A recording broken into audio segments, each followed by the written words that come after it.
Test, test, test. Check, check. Is the background sound a little too loud for everybody? Or is that okay?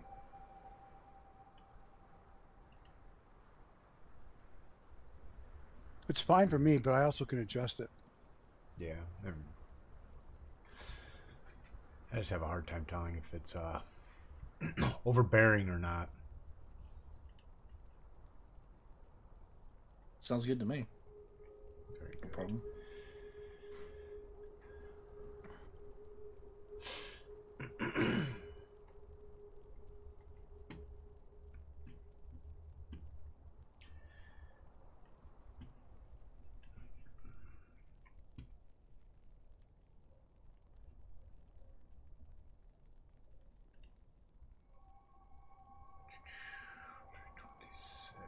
Today is not the 26th. Today is April 2nd.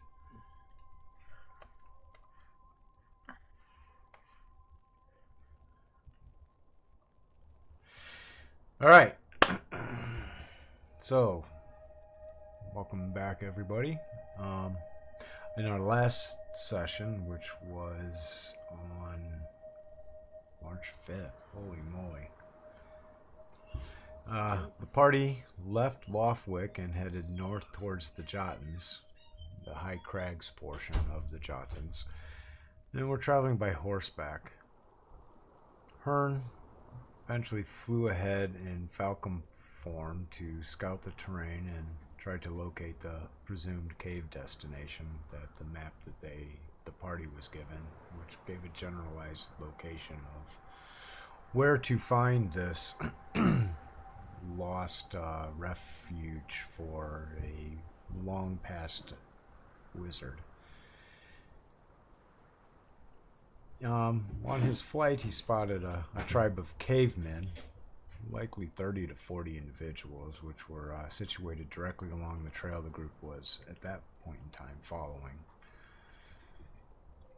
On his return flight, Hearn decided to try and fly around and maybe locate an alternative route up to the point to where they had to start doing some climbing. And indeed, he found one.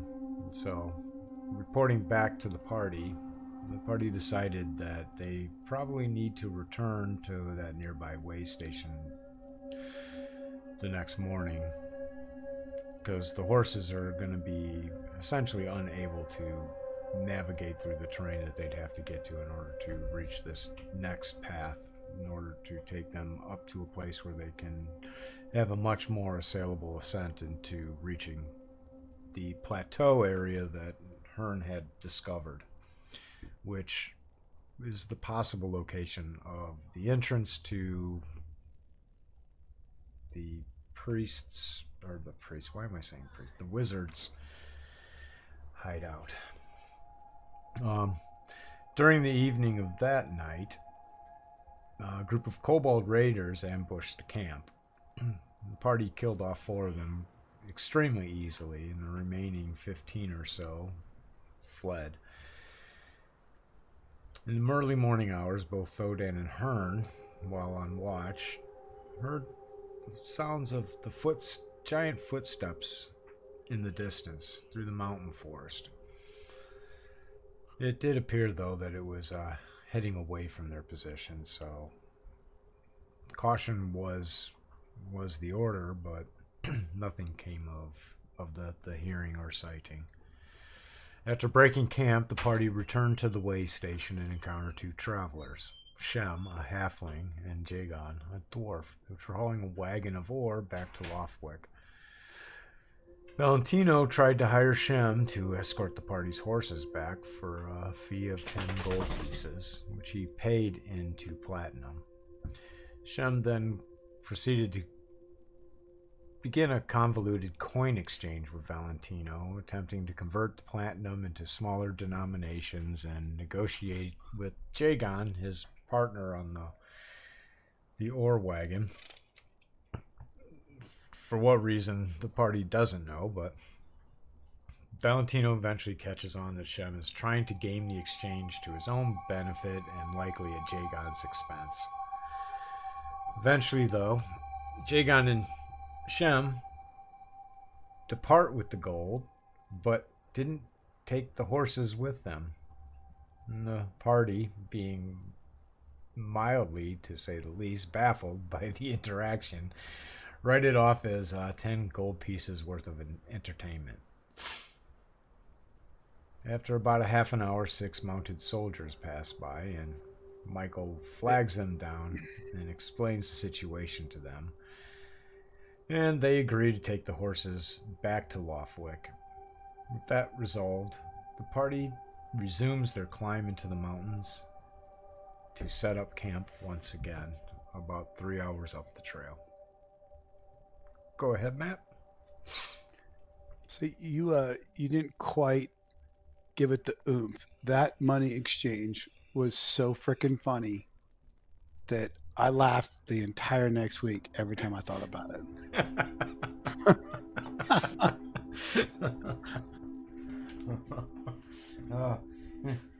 Oh, poor Shem and Jagon when they get run into again.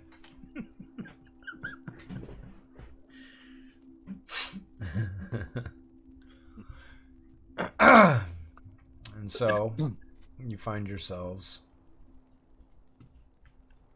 waking up.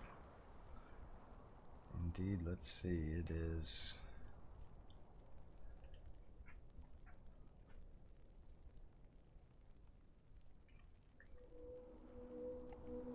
I'm trying to tell if you guys already slept through the night or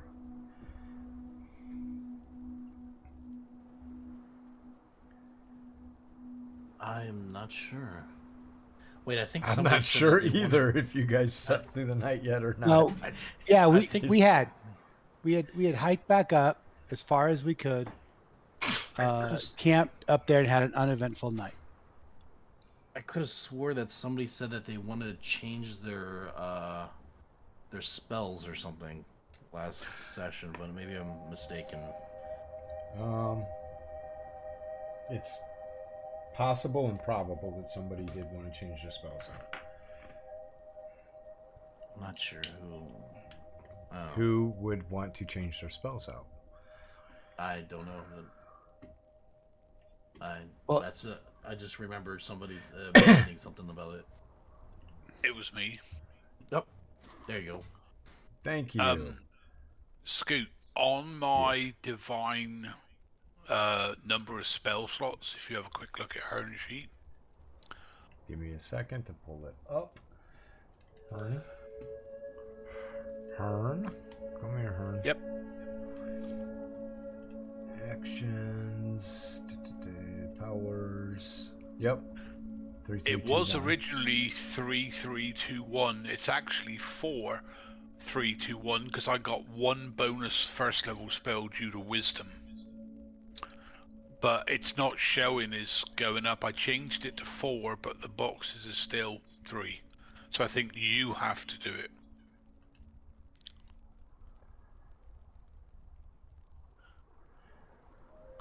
I should have calculated that in, and it definitely. Because I only just saw it myself. I thought I'm missing a spell, but I couldn't figure out from where. Then I remembered that I was supposed to have added one additional first level spell according to my wisdom. It says bonus spells for 13 wisdom is one first level spell, but it doesn't show on the thingy. Stop clicking things. Because they're changing things on me. I'm just doing it deliberately now. But I changed the number to 4, and I thought that would increase the box, but it doesn't. It just changed the number to 4 without changing the amount of spells. Divine spellcasting level.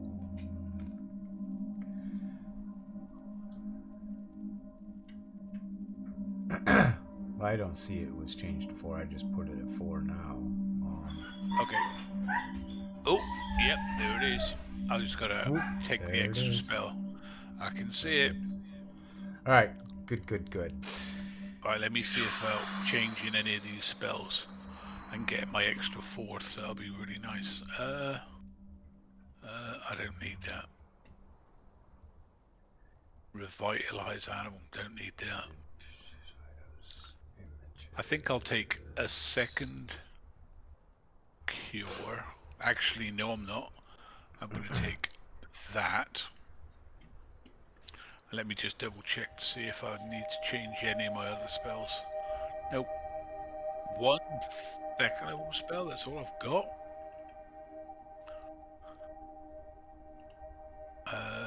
I should have 3, I've only taken 1. I wonder why.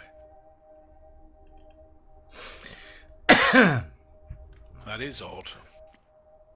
Oh, I know why, because it's down here. Yeah, I'll keep them. They're pretty good. 3rd level spells. Yeah. I don't think I need that. It'd be nice to speak with the dead, but I'm going to take that. And then see, I only get 1 level 4 spell, so I'm asking the group, would you like me to have an extra bit of healing, specifically removing poison from anybody, or would you like me to be able to keep us a little bit warmer? And I do mean a little bit.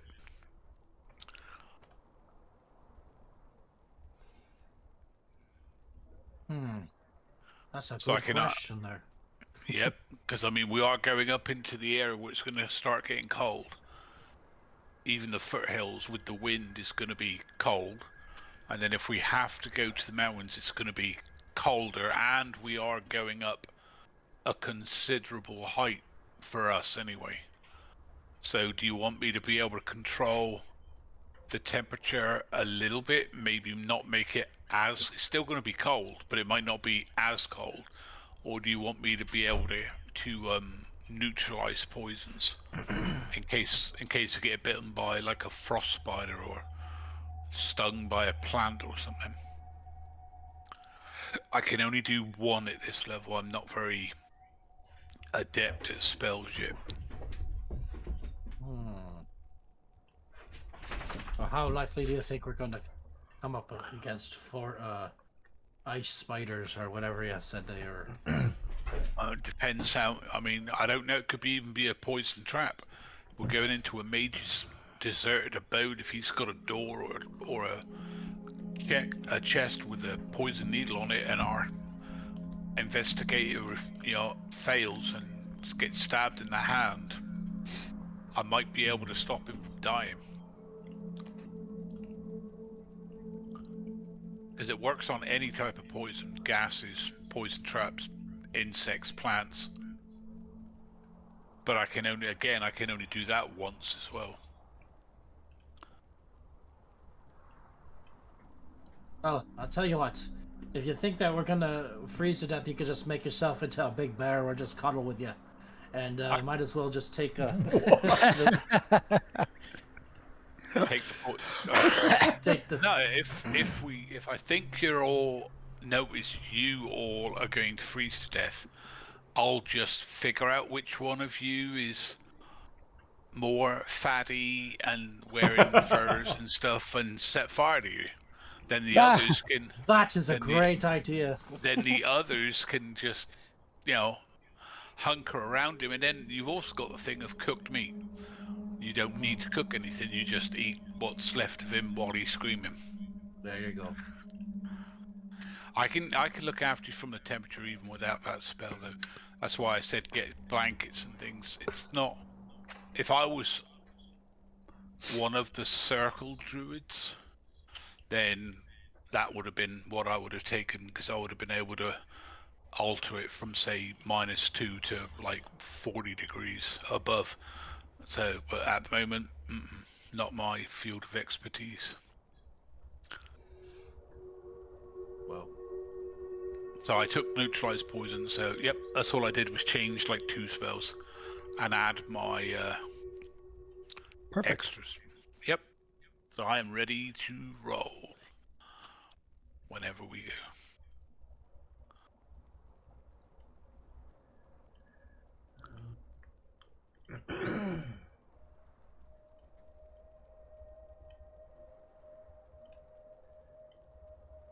Bear with me. I apologize.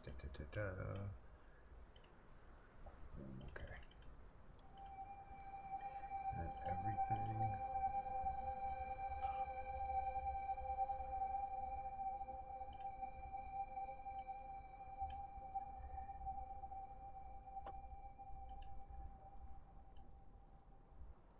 Perfect. All right. All right. So, Hearn, you figured that there's going to at least be a day's worth of travel just to get to the area where The you'll be path able to- starts going up. where you'll be. Yeah. Well, not just to the where the path starts going up. It'll probably be a good day's travel to get the majority of the way to where the party can actually start climbing the Okay. face. How long did I estimate at a normal pace it would take people? Not by normal pace, I mean the dwarfs' normal pace, i.e., 1 foot an hour. Is it going to take to be able to climb the first part? Because you did say there was like an easy climb getting up to a part, and then it was going to be harder. Yes. Obviously, avoiding this gang of thugs. So how much time? Because what the last thing I want to happen is we get to the bottom of the, I'm going to call them foothills. We get to the bottom of the foothills, we get up about 100 feet, and it becomes nighttime. I don't want to be trying to lead this group of people or with them up. I don't want to be climbing at night,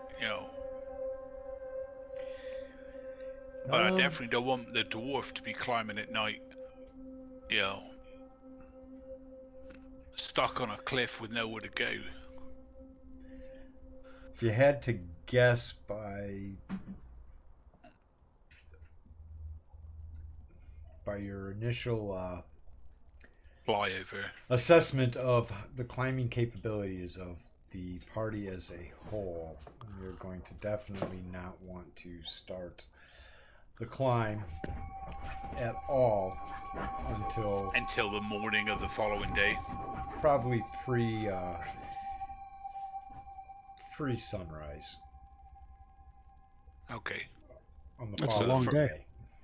So we'll use the day. No, because this is your guesstimate. I mean, you've seen at this point how well they move. You see what type of gear everybody has. I don't know if any conversations they had about mountaineering capabilities. But do we have anybody that can climb?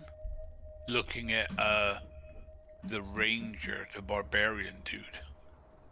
Can he climb? As in, does he have a skill like mountaineering or climbing? I know the halfling does, but it's slightly different. Yeah, neither of my characters have that skill. Koana lets you know that he is a plainsman. Okay, so we have the halfling that can leap, but right. He spent his entire life on the plains of. See, most of the party can climb, but downwards at a very quick rate. I mean, they might call it falling where they come from, but it is still climbing. Valentino would have the climbing capabilities. Right. Anybody in the party, Valentino can climb. The only thing he's not going to be used to is, if he reaches patches of ice and things like that, he's going to need, because I know you can use thieves climbing out of character to climb mountains and things, but yes, I like the dungeoneering guide about, yes, but he's not going to be prepared for frozen lakes, water dripping in his face. That's, a hawk popping his head out and going pecking at him because he's got his hand in the nest. So it could be interesting, but he is still a good climber, and with the rope he's going to be helpful to knot it and let the others get up. Yes, I don't know how you all are going to do how you all are going to navigate this.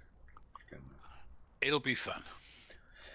I'm not expecting anybody to understand like technical climbing. Yeah, I don't have a clue.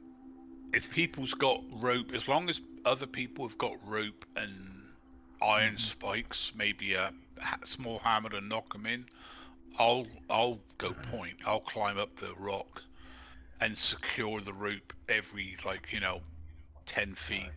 The question is pitons. Does the party have pitons? Right, that was what I said. Do we have enough spikes rope? Are different than pitons, so. Oh, an iron spike. Can't you use an iron spike as a piton now? I wouldn't use an iron spike as a piton, simply because an iron spike is going to actually, from a climbing perspective, is going to go through the rope. Well, not go through the rope. It's just where you're pounding that in is going, because the iron spike is the size of the iron spike and the diameter of it. It's not going to be as secure of a hold. Pitons are very thin, so you can put those into cracks. Right, and they also have that little weird eye thingy sometimes that you could thread the rope through. Do we need any pitons before we leave this way station? I think you guys have pitons, and I'm trying to look at the party inventory. I have iron spikes. I did not.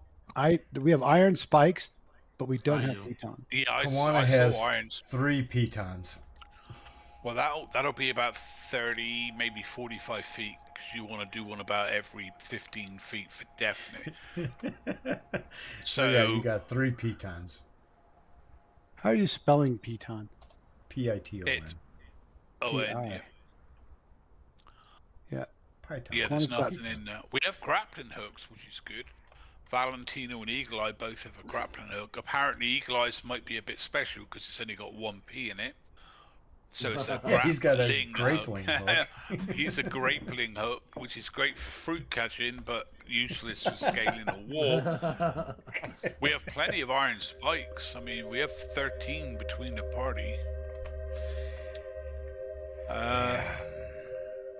You can try and make do with an iron spike, but the chance of holding is right going to be less than with a piton.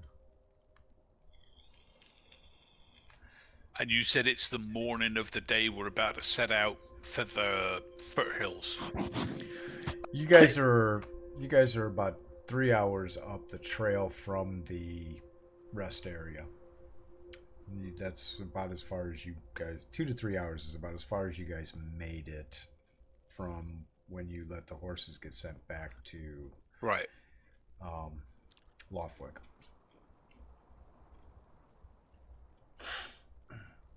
Well, this would be the time for you all to make a decision as to, are you outfitted well enough? Are you prepared for this? I think we've got enough blankets and things to smother a small country. Yeah. How many blankets do you have? I don't know. I mean, I've got 1, but I had that to start the frigging game with. I had a winter blanket anyway. Yep. So we got enough blankets to stay warm. We've got fire making equipment. That's good. So I'm not worried too much about the temperature at the lower levels.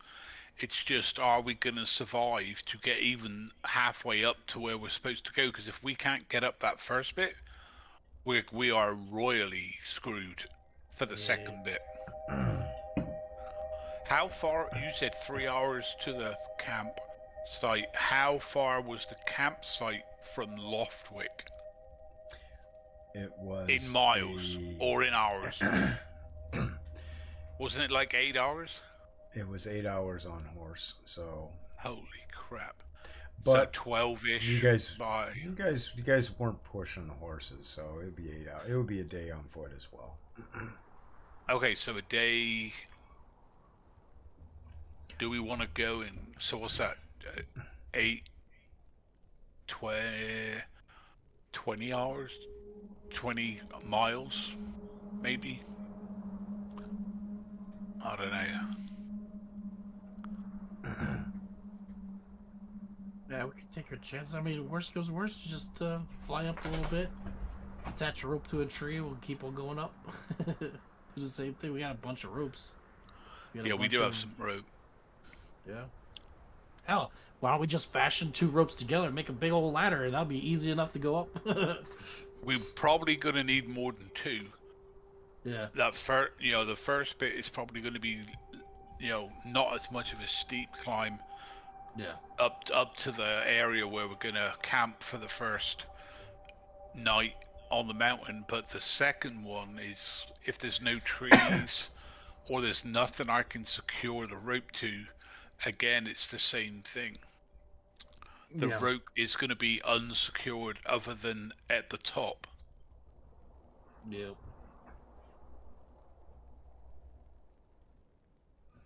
So what do we want to do? Do we want to go back and get some pitons, or do we want to continue going to at least the base of the foothills?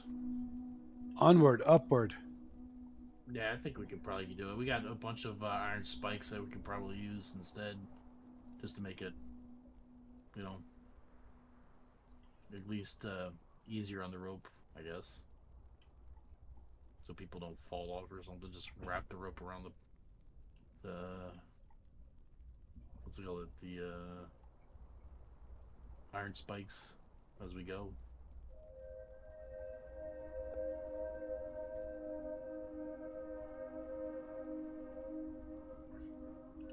What do y'all think? I think we gotta go. Yep, let's do it. Fuck.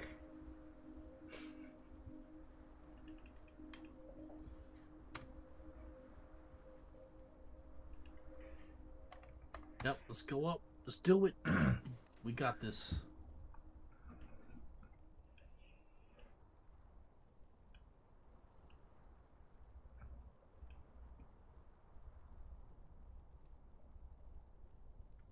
I think we're being a little too cautious. We could probably make it up a mountain at least,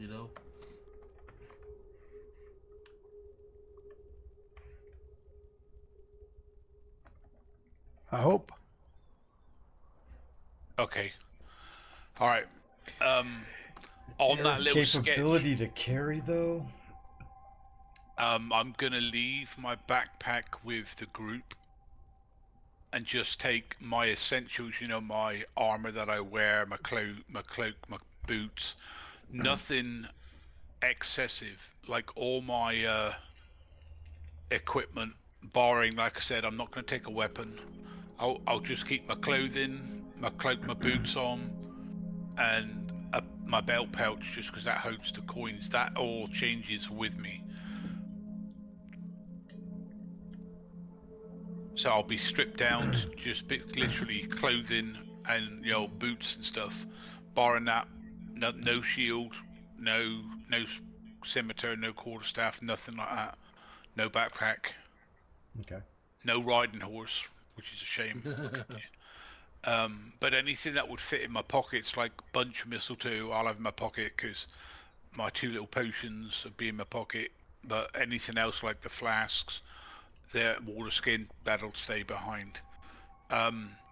If you go on the little map that we've been using, that little hand-drawn map thingy, I'll put a little circle and say head to there and wait. I'll catch up with you. I'm gonna go back and get some pitons, just because if somebody falls, I'm gonna have a hell of a difficulty sleeping tonight. Tomorrow will be fine, but tonight I'll be, beside myself. So I'll catch up with you at that spot before dark. So if you get there a little bit before nightfall, set up the camp, and just be really, really careful, and I'll catch up with you. Alright. And then I'll change into whatever, a kestrel. That'll be pretty freaking quick, I think. Whatever Yes. Yeah, a kestrel. I will change into a kestrel and then to Loftwick. Not stopping for snacks, no sightseeing, no nipping after deer, no talking to trees. Much as I want to, straight to Loftwick to try and all I'm going to do is pick up maybe how heavy are pitons? Are they in the item list? Hopefully. Well, they must be if they're in the. Pitons don't have an extreme weight there. They are pitons. They're half-pound. Half a pound. So let me say in kestrel. Well, it doesn't matter. I don't. We've got 3. I'll get 7. So that'll be a nice, easy weight. It's only 3 pounds more, but it'll give us 10 pitons. I'm just going to mark off a silver piece. I'm not worried about the fact that it's actually only gold. So spend 1 silver. Right. 3 pitons. And then 7 pitons would be 2 silver and 1 copper. Okay. Another silver. I was gonna get a silver discount because is it a mask? No. No, you can touch my head if you want, but watch out because it's spiky. That'd be really good. The shopkeeper sees a kestrel flying to the doorway, suddenly turns into a deer-headed guy. Can I have 7 pitons, please? Thank you very much. Bye-bye. Gone. And I'll mark off my 2, where is it? Actions. Come on, Pars. Shapeshift. Come on. Where's my powers? Totem form, shape change. 1, 2. Alright, so... There and back again. And then I'll head to that where I know they're going to be camped, so the rest of it's on them. So the party decides to follow these instructions. Has everybody got all the spells that they're going to use for the day set up? Yep. Yep. Yep. I don't have any, so yeah. So you're good. Good job. Well Nicely planned. done. Following the map as best as possible. Let me get a couple navigational rolls from Eagle Eye. Okay.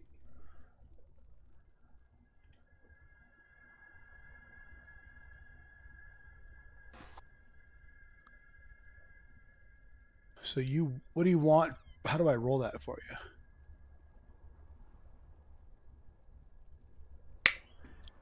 Looking at pull up your sheet real quick. What do you have? I have tracking, but Oh. I've been supporting somebody else that has navigation. I don't have navigation. I have direction sense, which I guess is close.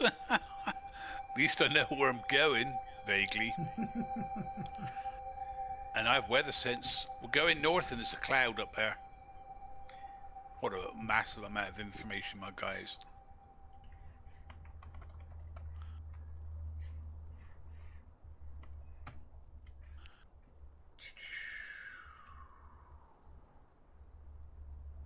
Give me 1 second here.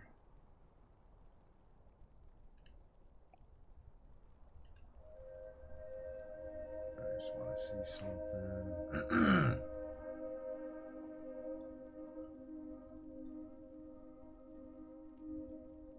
Was it Valentino that had navigation? No, Eagle Eye has directions as a trait.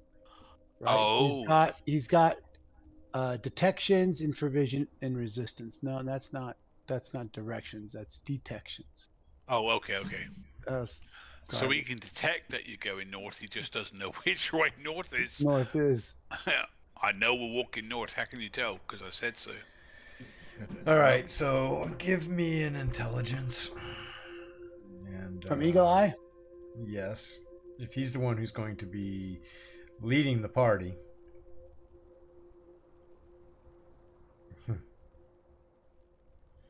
Not so good, huh, boss? Oh no, it was great. Fucking Not sure why he's got a -1 on it. Well, let me look at your. There's an effect.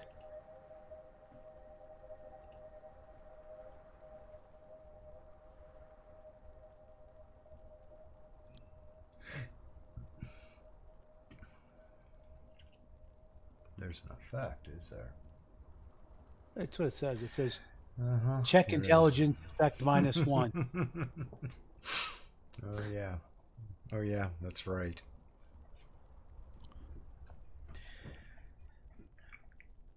Yeah, I mean, so Eagle Eye starts leading everybody downhill.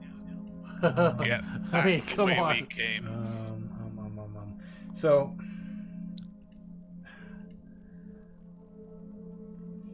Thodan and Lyric and Kawana and Eagle Eye, all of you are still like after that foray at the mansion. You guys have just everything still feels like off. Oh shit. And it was if on recollection it was from when that chest was opened.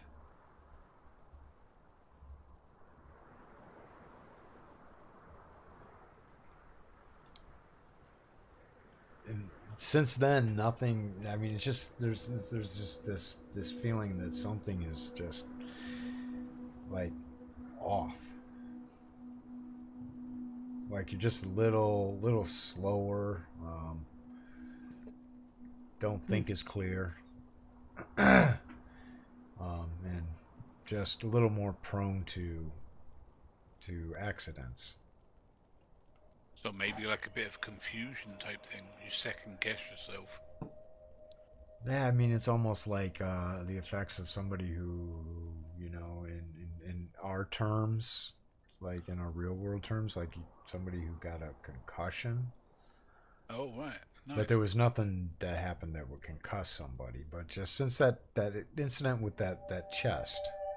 Just been brain foggy. Yeah, a little brain foggy. Maybe With it no was the real chest, no real understanding as to, you know, what's going on, what's causing it, or Is it gradually getting better, or do we just feel the same? it's exactly the same. No change. Just this constant fogginess. Okay. That was so long ago that we almost I had forgotten about that happening.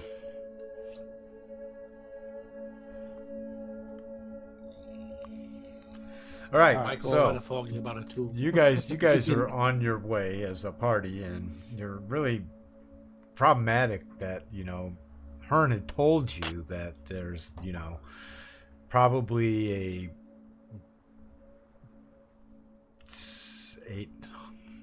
80, 90 yard jaunt from the trail at this certain point that'll put you on another trail, and then that trail will be pretty navigable.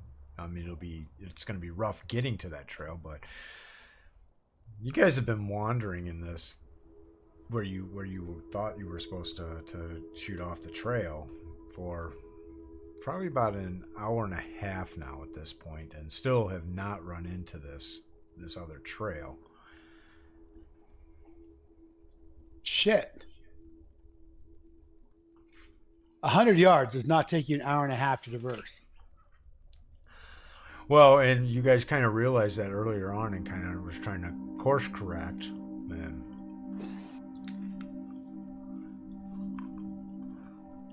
maybe thinking that Hearn was miscalculating the distance, but you're pretty sure you were going the right way. All right, we need to get everyone together and let everybody collectively try to figure out which way we're going, because obviously Eagle Eye's brain fog is preventing him from guiding us in the right way. Or what? Oh, I say we go up. I don't know about y'all, but when I go up a mountain, I go up it, not down it, or sideways.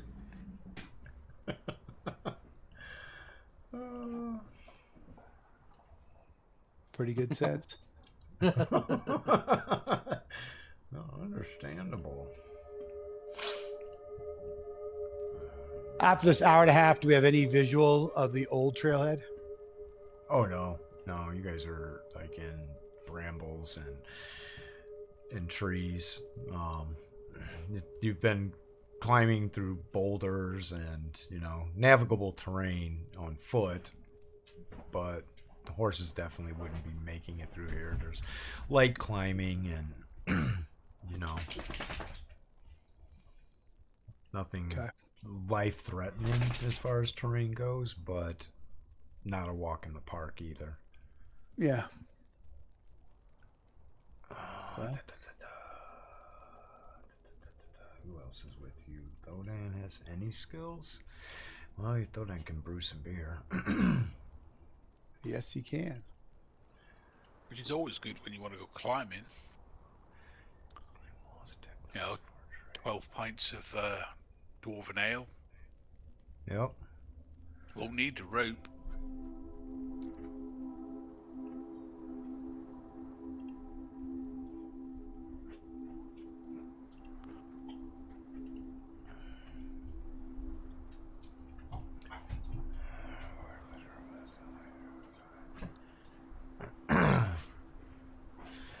Okay, so what are you all gonna do? I'm gonna hack and slash at all the bramble and get through it and keep on going. Let the paladin lead. Let's go up. Let's go up. We're gonna do it. Come on, let's follow me. Just start swinging at the bramble and shit. Start going up the mountain. Perfect. No mountains. All right. Going to. Hearn, about 3 Yes. hours into your flight, you finally make it to Lothwick. Woohoo! As you fly into Lothwick... Ooh, wait.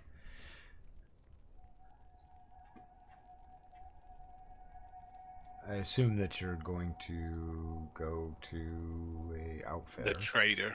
Yep, the one we went to last night. Oh, I looked Okay. up limits for shape changing. Normal clothes plus things that are in pockets, maybe a belt pouch, and one item in each hand. Everything else I have to leave behind. Mm-hmm. That's it. So I'm just wearing my clothes, belt pouch. That's it. I didn't even bring a dagger or anything. Very Yep, good. find the outfitters. So you make it to the outfitters, and upon entering Duck. the outfitters...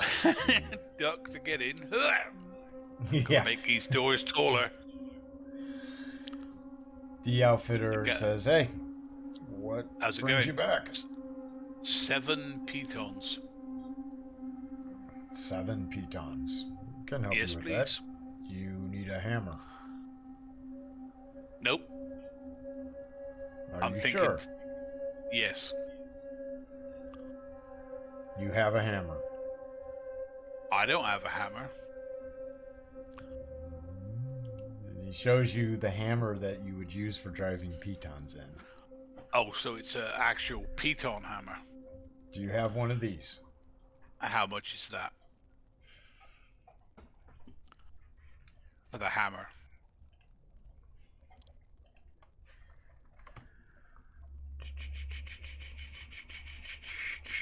A silver. Okay, so another silver.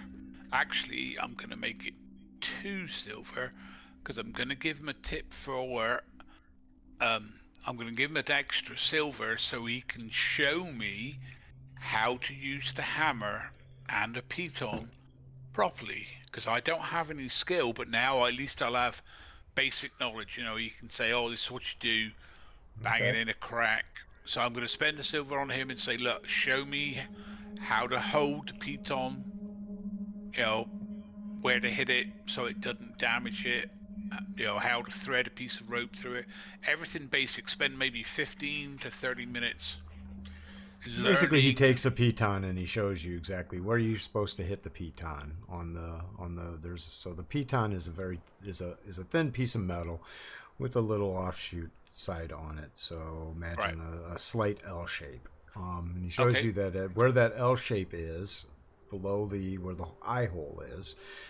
There's a hitting spot on it. So that's where you pound the piton into a thin crack. You want to get that crack to be about the size of a little bit smaller than the piton that you're putting in, and then Makes you pound sense. that If it's in. too big, it won't. You pound won't that stick. in with this hammer. Cool. And you can see how the piton is a wedgish form. It's not very drastic, but you pound that in with that, and he shows you on the other hand side of this hammer there's the tool to pull the piton out. That's what I was about to think. Are they one use? Because, like I said, you're talking to a guy who doesn't hang around people, so I don't need a piton. So I'm like, But he oh looks yeah, at that's you and cool. goes, "Have you?" I'm taking it.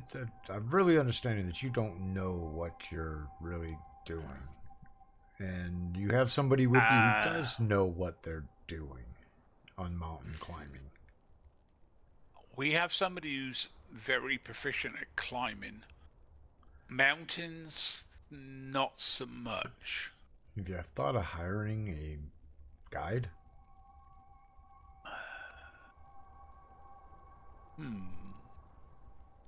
Where would I go to find a guide? You're a Well, climbing expert. we are a mountain city, so there are. Do I just go to like a local bar and like, oi, I need a guide? Well, I could direct you to a couple of the guys. We provision them for this type of thing. You can work out details if you. Okay, I'll go So talk what? to one at least. Seeing these guys are off doing their Lost in the Wilderness. they're gonna be knocking on the door of the outfitters in a minute. We need a compass and a map. We don't know where the fuck we're going. Yeah, I'll ask him. Yep, if you can arrange a meeting or tell me where I've got to go and who I'm supposed to speak to. So he gives you the information for a couple of the folks who regularly do outfitting that he Okay. outfits for some mountaineering type activities. Basically gives you an address. So following that I'll head information, there. you try to navigate through the city and asking people along the way how to find certain places. You eventually find yourself at a door of a humble residence. Knock on the door. Knocking on the door. A child opens the door and greets you. Hello, sir. You're a strange looking one. Good afternoon. I'm here to see Mr. Jasson. Whatever is. Okay, I'm here to meet your dad, I think. Your father. Unless it's you. Please don't tell me it's a 7-year-old mountaineer and expert. Reincarnation of a Buddhist who lives in the mountains. I think I'm here to speak to your father. And I say, yeah, I do look a bit strange. I'll be right back. And after Okay. a few minutes, a long-haired, bearded, very fit Mountain man. looking Yep. human Mountain guy. comes to the door and looks at you up and down. Up. Looks minute up again, passes. he's looking Down. at you, and he's like, "You're a strange one. How are Okay, you? good. Is that I'm a in mask?" need. Yeah, you had to put it in there somewhere. Actually, now he sees my mouth moving. No, it isn't. You some kind of druid? Some kind, yeah, I am. My name is Hearn, and I'm an initiate of the Stag Totem. Hence the head. I'm just so glad I didn't choose salmon. I wouldn't have liked I wouldn't have liked him having a fish face for, you know. You any good at mountaineering? Good at breathing underwater? Because you know Denholm. Who? Denholm. Oh, is that the one that's missing? Yeah. No. I've heard of him and met him once, but I believe that he is missing. Really? Yes, Missing? he has been for. How He can has been for Denholm a long be time. missing? He went up into the Jotun Mountains and didn't come down. It's always in the Jotens. Yep, but this is different. What was the female called? Lena. The blonde. What was her name? Lena. Lena. All right, I'm jotting this in Lena my thing now. Hopet. I'm just going to call her Lena. And she's a half elf, wasn't she, if I remember rightly? Yeah. Yep. Okay. Lena told me that this is different. She can still sense him, but she doesn't know where he is. And he's been up there for months. So you want me to help you find him? Not particularly. If we find him in our travels, then yes, we will help. We might need help, but we have to climb a certain part of the foothills and then a certain part of the Jotuns to get to an abandoned cave where apparently an old wizard used to live a long time ago, and none of our group are capable of climbing over a large table, let alone a mountain. So At that, he chuckles. I bought some pitons and a hammer because we thought it was a good idea, and then the outfitter said hire a guide, so here I am. And it's a group of like 1, 2, 3, 5, like 8 of us. We have rope, we have winter blankets, they have winter clothing, we have rations, fire starting equipment, first aid, everything, but apparently we forgot pitons and a hammer to knock them in. But now we have it and I know how to use them. We don't have anybody with mountaineering skills other than we know which way is up. Apparently the rest of the party don't, but we know which way is up and we know which way is down, and we know where we're going. We just don't know the pitfalls of climbing. We do have a professional climber, but it's more urban environment than wilderness. Oh, I see. Yeah, so he can climb, and he's pretty comfortable climbing the foothills. But when he gets to that mountain with the ice and the wind, you know, snow, anything like that. Can you show me where you're going? If you've got a map, if they have the map, I came back to get these pitons and a hammer. Apparently you.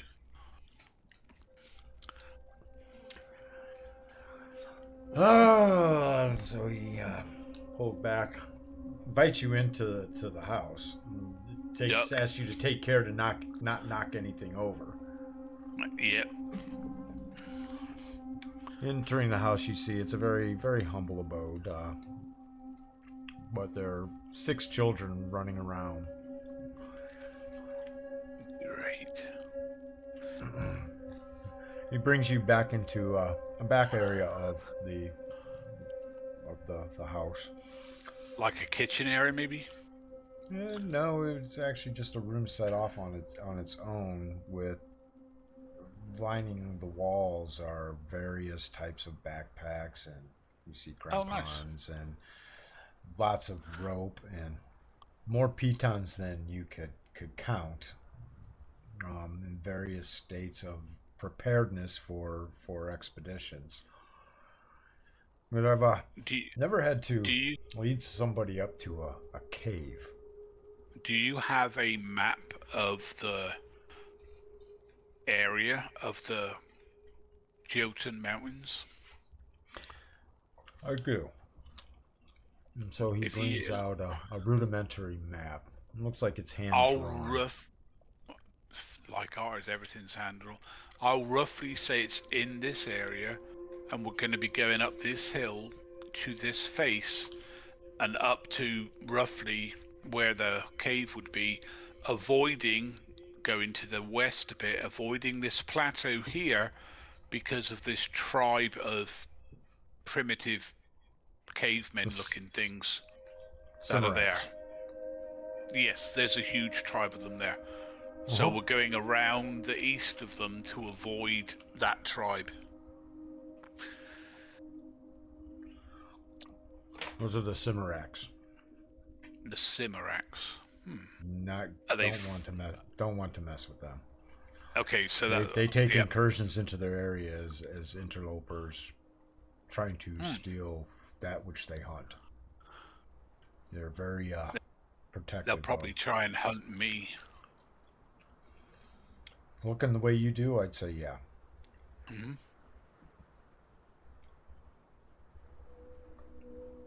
So you're looking to get to this plateau up here. There's basically, if it's a start. It's where we were told roughly to go. I can get you there. Okay. Well, and you saw it yourself, Hearn. Yeah, it's a hut, wasn't it? If I remember rightly, there was a hut. Cave. Okay, there is a cave there. Big enough to hold a large hut with a nice chimney. No chimney, just a cave. Just a cave. No, I'm just telling him it's big enough to hold a hut with a chimney and some window boxes. Maybe some grass on the front thing. It'd be a nice place for a mage to live. But apparently that's the cave entrance we've got to go to find what's inside. And he is or was a mage. So it could be any of him. We can get you there. Okay. How much? Well, you're looking at... Is it per day? Per You're looking week? at 4 days of my time. That area isn't the most inhospitable, so navigation up to that point is relatively easy. City walker would probably get lost, but anybody who has any experience in the mountains can find their way to where you're trying to get to start. So 2 days, 3 days to the base, a day for the ascent, day for the descent, 2 days back, 5 days. A week.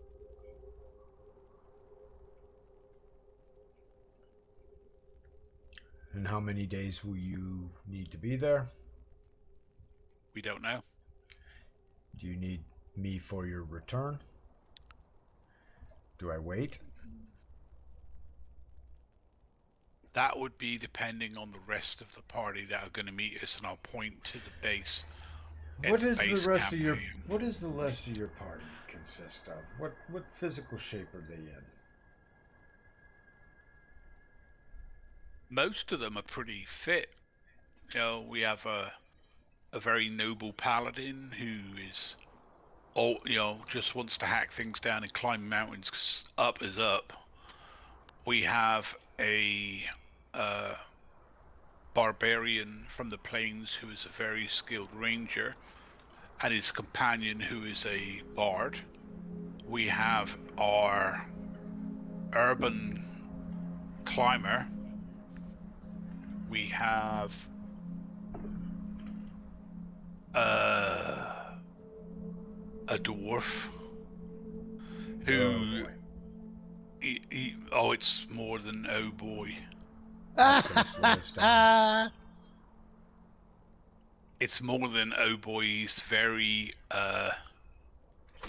overburdened. It's like a barrel made out of iron with a hat on and an axe.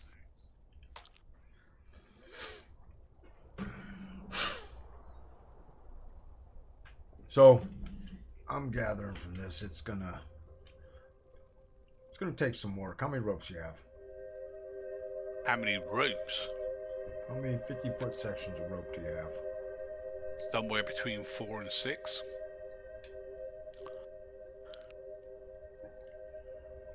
Not gonna be enough.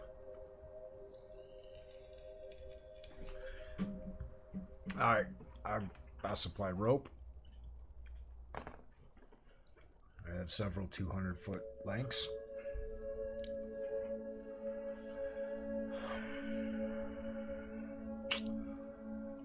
You say you have enough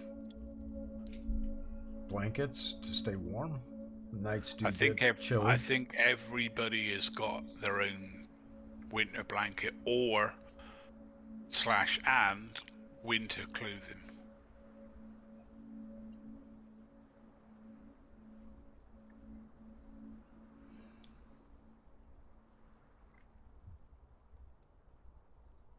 Alright, so what do you think's a fair price to pay me for my services? Considering that we're talking 5 to 7 days minimally? I have no idea.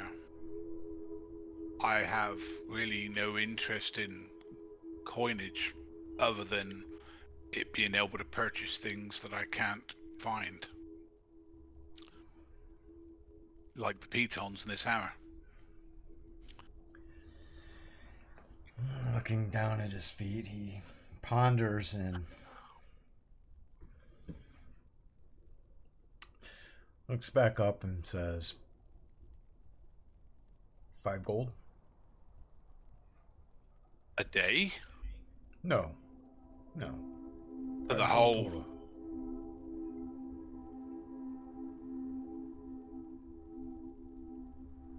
That sound fair to you? There you go. I'll give him 10. Because you're supplying Guess that rope. would sound like it made it sound as if I was undercutting myself. I appreciate your Well, you are supplying rope and knowledge, which things that can the rope can be bought, but knowledge cannot be bought for any amount of coin. And it might save a life, so I'd rather give you more money than one of my friends falling off a cliff and landing on the rocks below. Alright, well I can head out in 2 hours. Okay. There will be no problem with my wife. This is my livelihood. But I need to hang out with my children for a little while and make sure all my gear that I'm going to need for this is prepared. Okay, are you going to be riding or walking? I will be walking. For where you're going, there's no use for mounts. Right. And I don't want to leave a mount in that section in the gelatins Yeah, for we any had the extended period of time. We had the same issue. We had to come back and I would probably Yeah. have probably get a ride to the way station number 1 to save energy. But from there, it's on foot. okay, I'll wait for you at the gate. To Lothwick. Very good. All right, We should- so Just say Go hey ahead. to the kids as I'm going past. you hear giggling, and the That's kids a are really nice like- mask. giggling and looking and pointing, and as you walk past, they're like with the shyness hiding behind each other and giggling and look at that, look, he's got horns. What is he?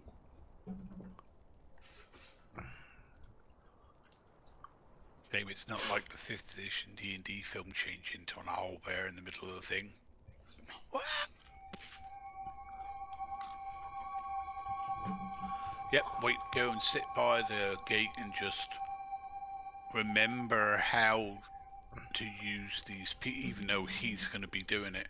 I'm still going to remember just in case he falls off the cliff or something. Your guy. It's happened. I mean, look at, like, look at people that climb, like in the Himalayas and things like that. Professional climbers die every day. Simple mishaps. Yep. And they don't have a 400-pound dwarf in plate mail. Yeah, there's where the fun starts. Okay, so let's go back to the Lost Boys and Gal. You know, The lost we boys. gotta clarify a couple things. Thoden does not use an axe, nor does he wear plate mail. Hey, I He never can't- said Plate mail is too heavy for him. I never said I had a good memory. My He did druid lug just around a sees suit of plate mail for a while in a Yep. backpack. metal Yep. armor above, like And it's for sale now. metal armor above chainmail, which I've seen a couple of times, is pretty much plate mail. I'm a druid that doesn't live around people, so you're wearing metal armor, so it's plate. And maces and axes, well, they're different, but dwarf and axe, that goes pretty good. So the But party you didn't. in the woods are wandering around and decide to follow the lead of Paladin. the paladin. You mean intelligence, Michael?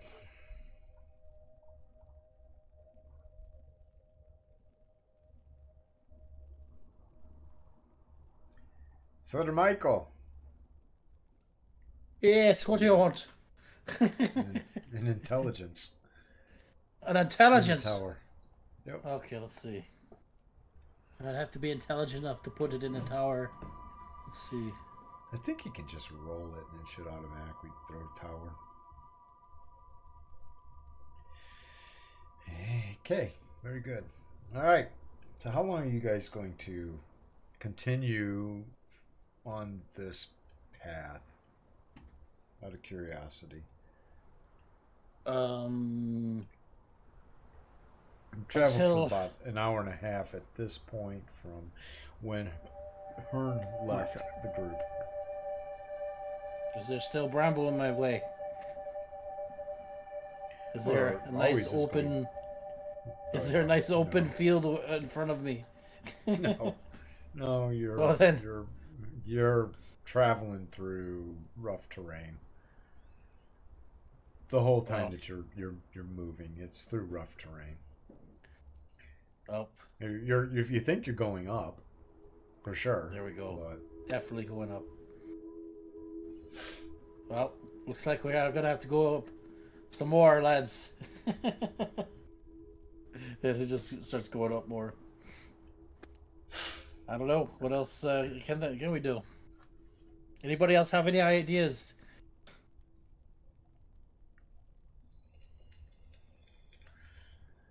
the bard and Nope. the shaman and the thief. Our heads are all looking at foggy. you as if, well,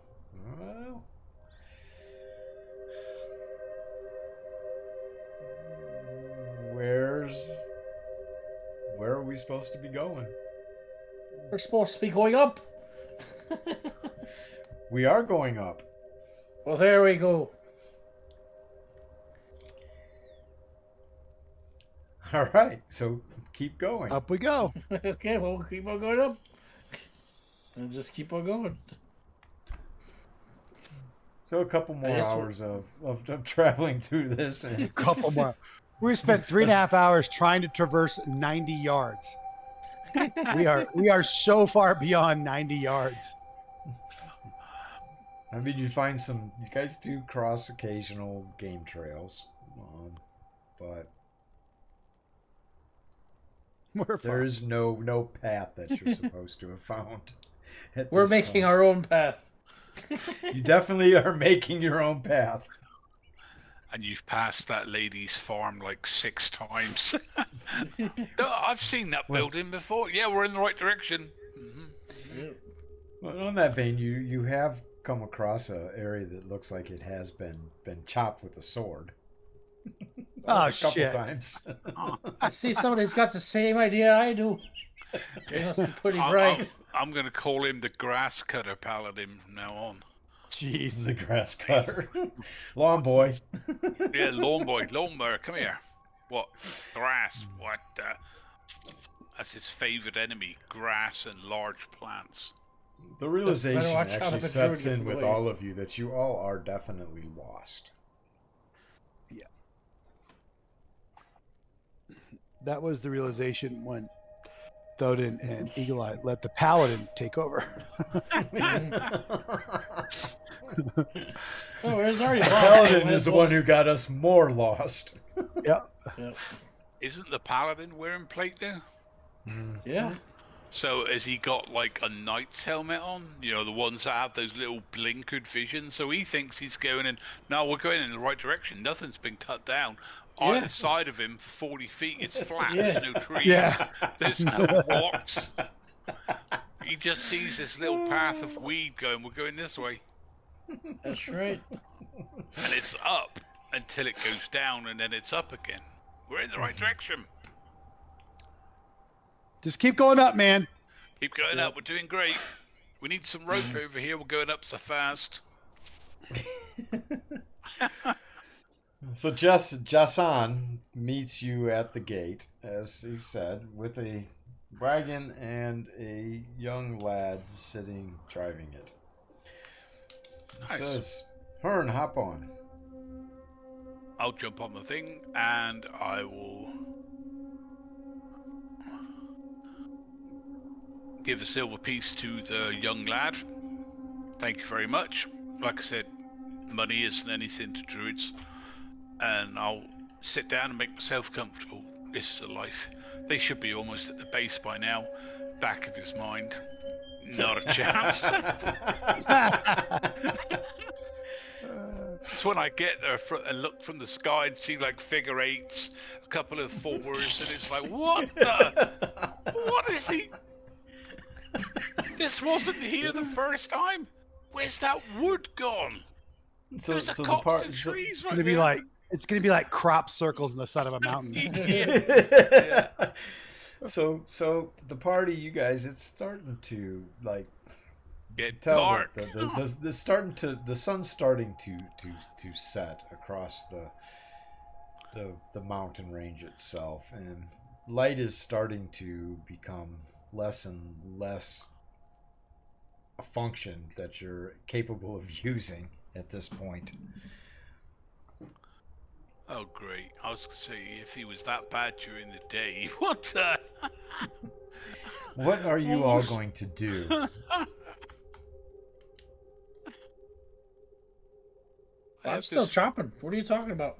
I have this mental image of camping at the campsite with the wagon and the boy and everything else and getting off and hearing We're going up, lads. As the paladin goes past with all the bushes going down. What? He's making another trail.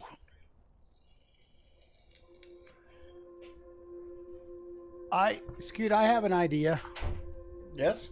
I'm thinking about, so maybe the reason why Thodin's been so lost today is because he's been thinking about the fact that we're not feeling good.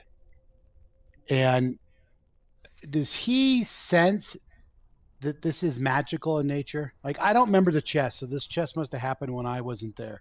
I remember the chest that had the acid, but I don't remember Yep, another chest that got chest. us sick. It's that That's chest. so long ago. Yeah. Wait, no, you're So- thinking of the chest from back by the keep. This was Yeah. in the this was in the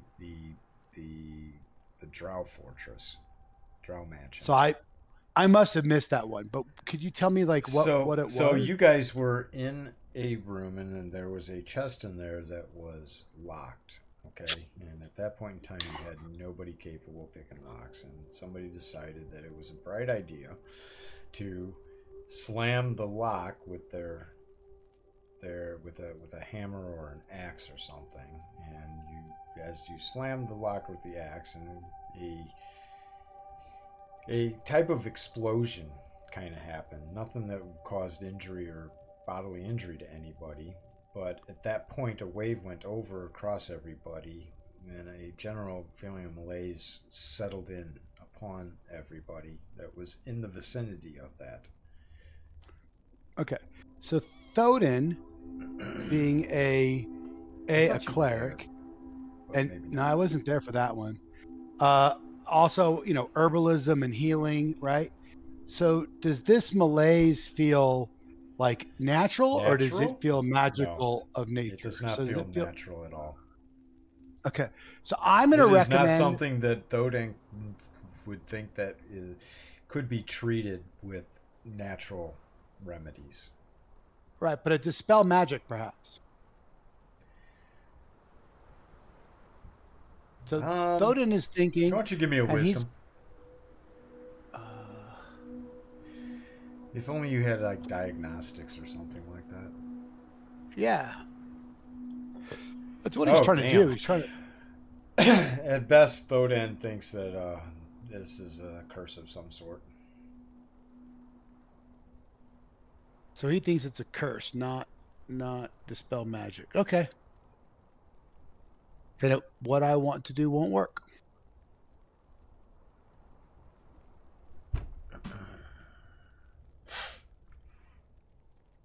All right, we're going to need to remove curse eventually. Okay. Just checking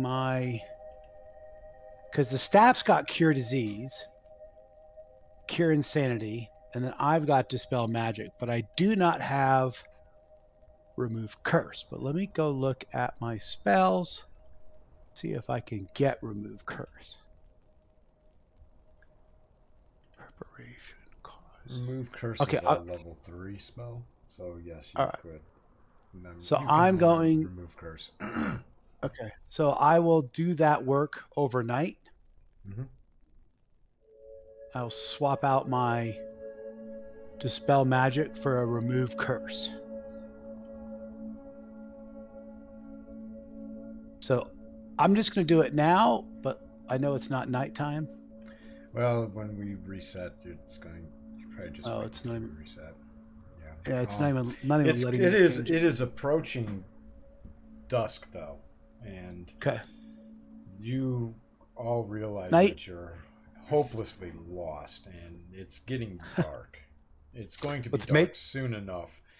Yep. I suggest we make camp in a clearing so that our friend can find us from the sky. There should be There's clearings plenty of all around me. I was going to say, there's a clearing about the size of the state of Oregon, just there. I'll be looking for. There was a path, where's the trees, the river's been blocked. What's? Am I in the right area?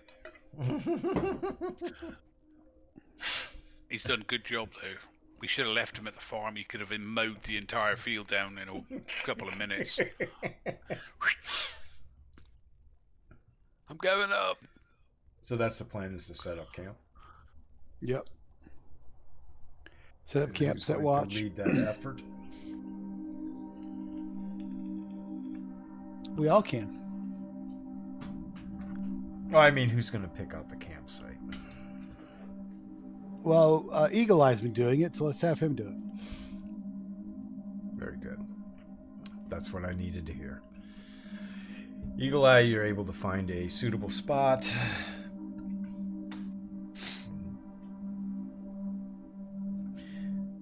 It's kind of still thick, but if you put Michael Graves to the chore, he can make it a little bit clearer with his weed whacker. Nice.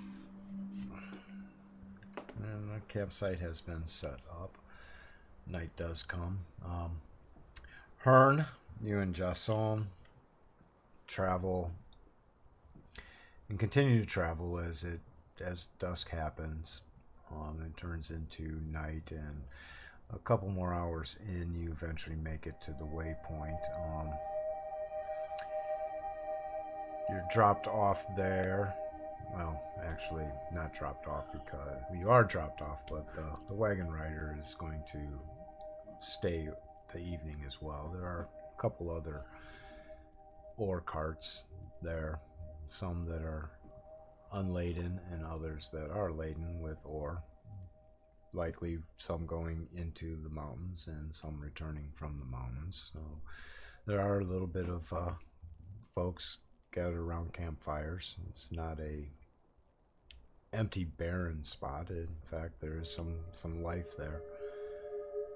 Most of the different groups are kind of to themselves, forming 4 distinct camping areas.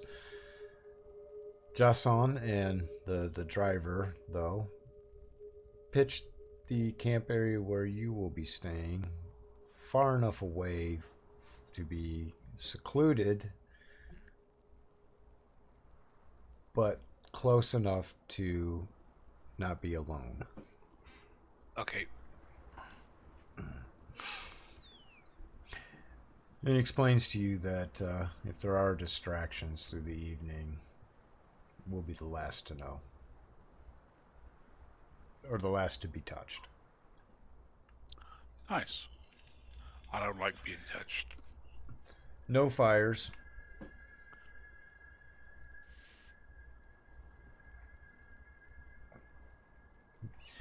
And he looks at you and says, here, take my blanket. Take the blanket. Just wrap it around my shoulders.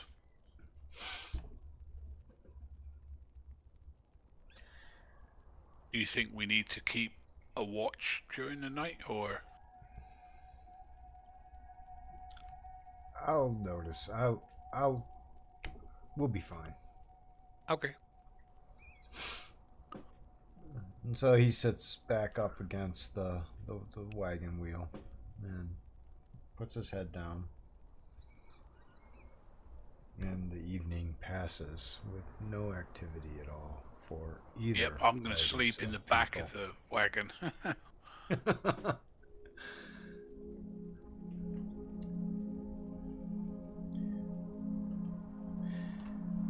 And now you can go ahead and do what you want to do, Matt. Thank you, sir. I'm gonna. Oh, do we get a long Before rest you do now? that, Is that... yeah, I do too, actually. Man, make that happen.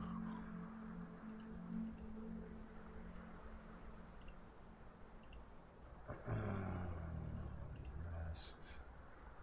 Overnighter. Everything should be reset for everybody. Yep. Good job. Whatever you want for everything. So, Hearn. Yes. You're woken up by Jason about an hour before sunrise, okay? Yep. and everybody the campsite is completely quiet. Everybody is sleeping. You do see as you wake up that there are a couple guards kind of walking around, but everything else is dead silent. Okay. Jason says we're going to make way within the hour. Okay. Thank you for the blanket. Give him his blanket back. He tosses you some rations. I'll eat something. I mean, it's pretty, nasty rations, but I'll eat it. They're not 'cause bad. gotta keep... They're not bad. Cool. They're actually homemade rations by him.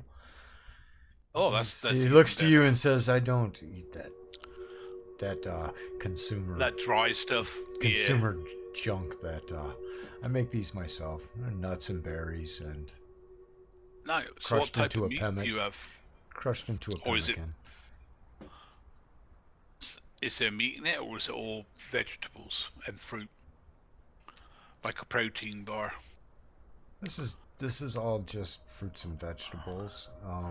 Cool. But I do have chunks of dried meat as well if you would like some Vegetables is venison. absolutely fine. But looking at you, I don't think that you really want some of this. No offense. No, it's the only none taken. It's the only meat I can't eat is venison. Well, actually, I do have something for you then. And so he reaches into. It gives me an Ruffles arm around of his one of back the and- guards. Here's a cobalt arm with some salt and pepper. Yes, yeah. He hands you a nice chunk of what looks to be a cured pork of some sort. It'll go. Kind I'll take of it. looks like a prosciutto or a capicola, something like that. But It's meat. I'll eat a little bit of that because you need. as you bite protein as into well. it, your mouth just explodes into a cacophony of just beautiful flavors. Goes well with the fruit bar that you gave me as well. So that's great. Best meal I've had so Yes, far. if you would like some wine with that. No, that's good. He goes, "Oh, darn. Can't run my joke. You can on have some. then." He says, "I have no wine. There was Oh, there's plenty of wine at the campsite. All right, so party number 2, the whole group. You all wake up to birds chirping.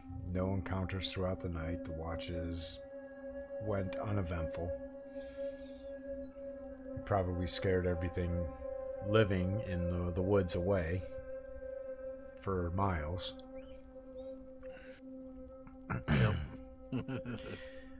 Thodan, you are going to do what? Yeah, we're gonna. I'm gonna cast a remove curse on. I guess I'll do it on myself. Okay.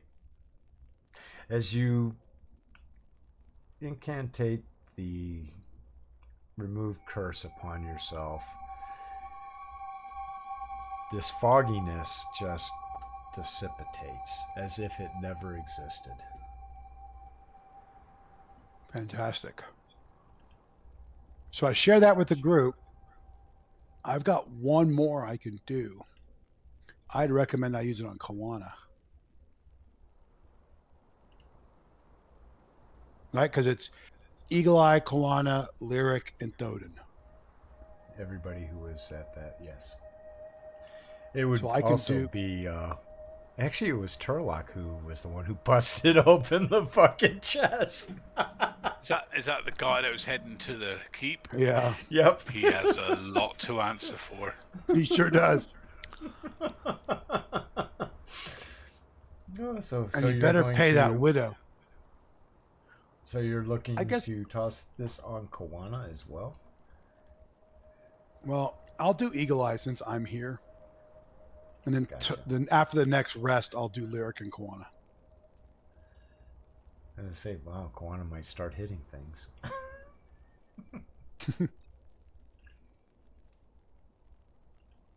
Oh, great. Okay.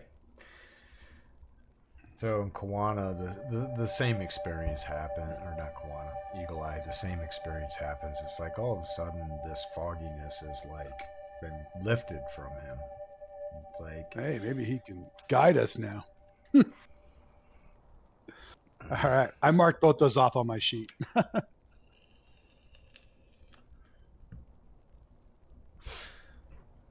That's pretty dumb. How many in-game weeks has it been since we got cursed?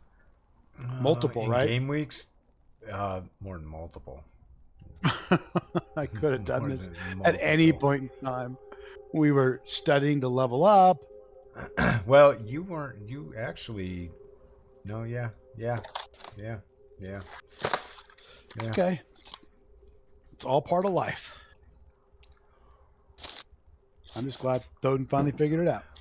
I'm gonna look at something real quick here before we move forward, because Kawana is actions, powers. Yep. Kawana, taking note, is also capable of doing the same to one person, and he removes the curse upon himself. Oh, good. So just lyric tomorrow. Yep. Okay. I'll remember.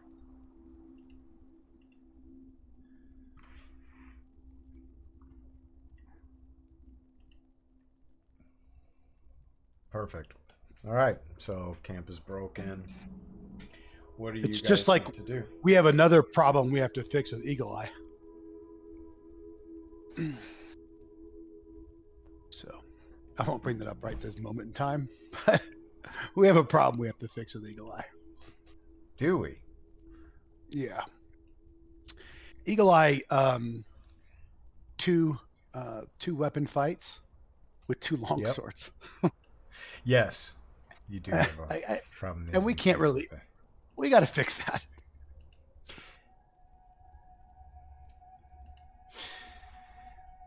Okay, so what is fact, what is the you- main party going to do? Do you care if I just change the... Well, I should go grab one from the store, right? Go grab a short sword. Do you care if I delete my long sword and replace it with a short sword? Well, you would never have had Well, you got that second How did you end up with a long sword as opposed to a short sword in your offhand? I've I had don't. from the very beginning. I created him with two long swords. Did you? Literally from the very beginning. From the very beginning, Eagle Eye has been How fighting. did I miss that? Eagle Eye has been fighting with two long swords. But I saw it in my notes, and I'm like, we got to fix this, Scoop. Yeah, I thought that. I don't know. For some reason, I thought that you found a second. I don't. Yeah. No, Oh well. my I two would long say swords that are my I would say original that two no, long you swords. never had that long sword, and that you would have had a short sword. Short sword, right? So I'm going to open up the shop, and I'll drag a short sword. I guess I need a more discerning eye. Aye, Captain. It's on me. Now I'm going to have to look and read through everybody's character sheet to make sure that there's no discrepancies and inconsistencies. See Yeah. what you did, There's a Matt? couple. Well, there's a You couple more ruined with my Eagle Eye trust. that are. I'm so sorry. There's a couple more with Eagle Eye that won't make sense. Like you go to his skills, his non-weapons are 5, used is 0. That's not right. He's got his non-weapon proficiencies marked. Yeah, And then- you have to manually change that Okay. yourself. It's not a automatic thing that the system does. So if you have, I don't know how many you have used, 1, 2, 3, 4, 5, 6. So you would just change that to 0 yourself. Well, punch. I don't know where that came from. Wait, used would be all 6. Yeah, but where did punch come from? And what weapon is a punch? Your Punch. hand. That's why it's at 5. That's why it's at 5. I put punch on there on everybody's sheet so that you have Yep. that capability to punch things. It's not a proficiency. You aren't proficient in it unless you take like a brawling skill. All right. So. Or you're a monk. Or you're a monk. Yes. So if you haven't got the brawling skill or anything like that, then you're not proficient in the punch. But I really think that most adventurers that are fighter type shouldn't be penalized for throwing a punch. So some of you have. I mean, punching is a very basic action.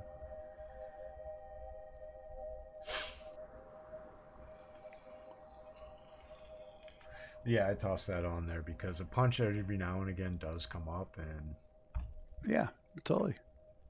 I wanted something automated to run it. So no, that's why your proficiency is used as 5 and you have 6. Okay. So you are able to be proficient in another weapon. Right. I just got that the last level. The proficiency? Yeah. Yep. So you would need to I'll train pick with a something new down the weapon road. to pick it up. Yep. In like RP sense.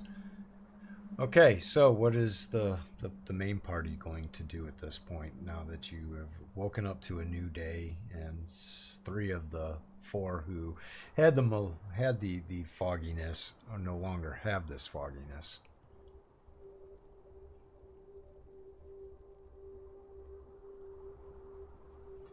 And Jason and Hearn, you and the party, you and Jason are making your way up to where you think the party will be. Should be. Yep. Should be. But, yeah. Let me know if I suddenly find, like, swathes of undergrowth missing where they've sort of wandered off the original direction.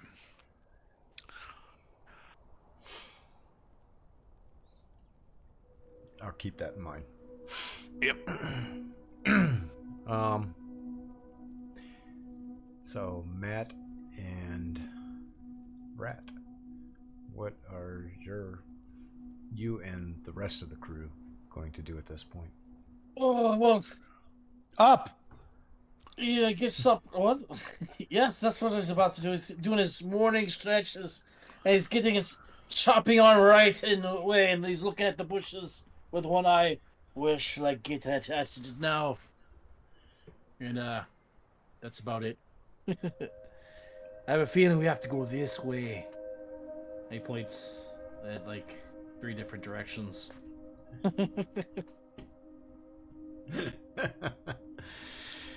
3 different directions. So knowing that the paladin has been very great in finding your guys' way back to where you're supposed to go, what do you guys do? You continue to follow the paladin? Guana and Lyric have their reservations about continuing on the path that you're on, for it seems that this is a futile effort and we are getting nowhere.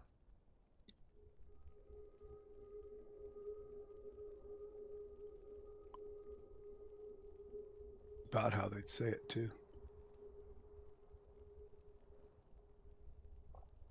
Can we find our way back to the trail that we came from?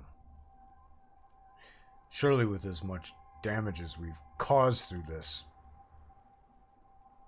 inhospitable terrain, we should be able to trace our way back, yes? Looking at you, Eagle Eye, as he points a very strong finger in your direction. My head is definitely feeling better, and I'll be honest, we traveled in so many circles yesterday. I'm not sure I can get us back to where we began, but you're we can a ranger. Try. You can track, right? Yes, I can track. Then track. All right. In true Koana fashion. Then track, damn it. Then track. We are going nowhere fast. Yeah, we're going in circles. All right, I will. I mean, I should be able to find our party tracks very easily. Well, give me a tracking check.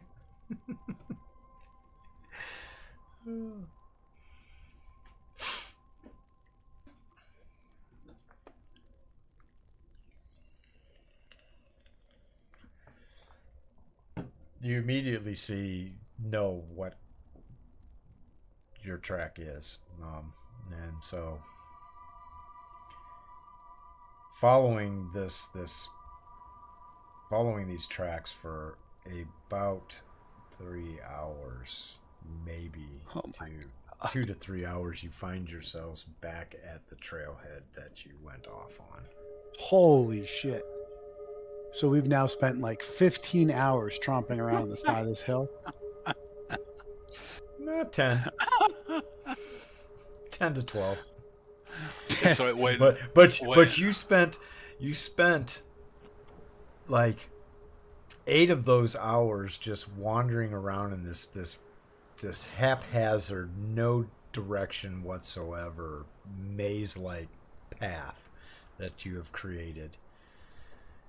And the distance you covered took you 2 hours to track back. Because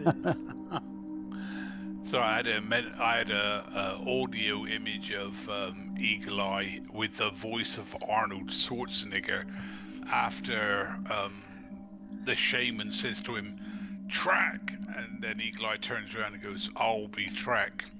And now he's like, "Ing." And then he goes, "Look, we're back on the track over here. What's all these other pathways?" Yeah. Okay, so can I see the other trailhead 90 yards away? Or was that the problem to begin with? We could never see it. You can't see it. I mean, you're on the trail that you started out on. The main trail that you guys followed multiple times up the... Yeah. One other time up the mountain. I think we should sit tight and let the guy, or let, I'm fearful of getting lost again. So either we sit tight and hope we, by the way, we were expecting Hearn back at nighttime, right? You were expecting Hearn to meet you at the campsite, face of the mountain at nighttime, where you guys were heading to. You aren't expecting Hearn to come up the trail. You're expecting Hearn to fly back to the campsite. You're also not expecting a guide to be with him. Right. Yeah, we have no idea about any of that. So I think we got to try to find that trailhead. So Eagle Eye is going to track ahead and do everything he possibly can to find that. And he's going to remind himself 90 yards, right? 90 yards. Mm-hmm. I'm not going to go past 90 yards. So let everybody sit here. Let me go scout ahead 90 yards and see if I can find the other trailhead. Wow. And then come back. Approach. I like it. You mean intelligence? I think Michael's plan of cutting the grass down is a good one then, because if anybody's following you to try and track you, it's going to take them 10 hours to go about 80 feet. They're going to be like, how many people are there in this group? Yeah. So after about 20 minutes off of the presumed area where you expect to find some trail, you kind of ensure that you're making sure that you don't travel further than 90-100 yards off of this trail. You eventually do find this other trail that spoke of. I'm gonna mark it with like a big piece of cloth or something, and then go back and get everybody.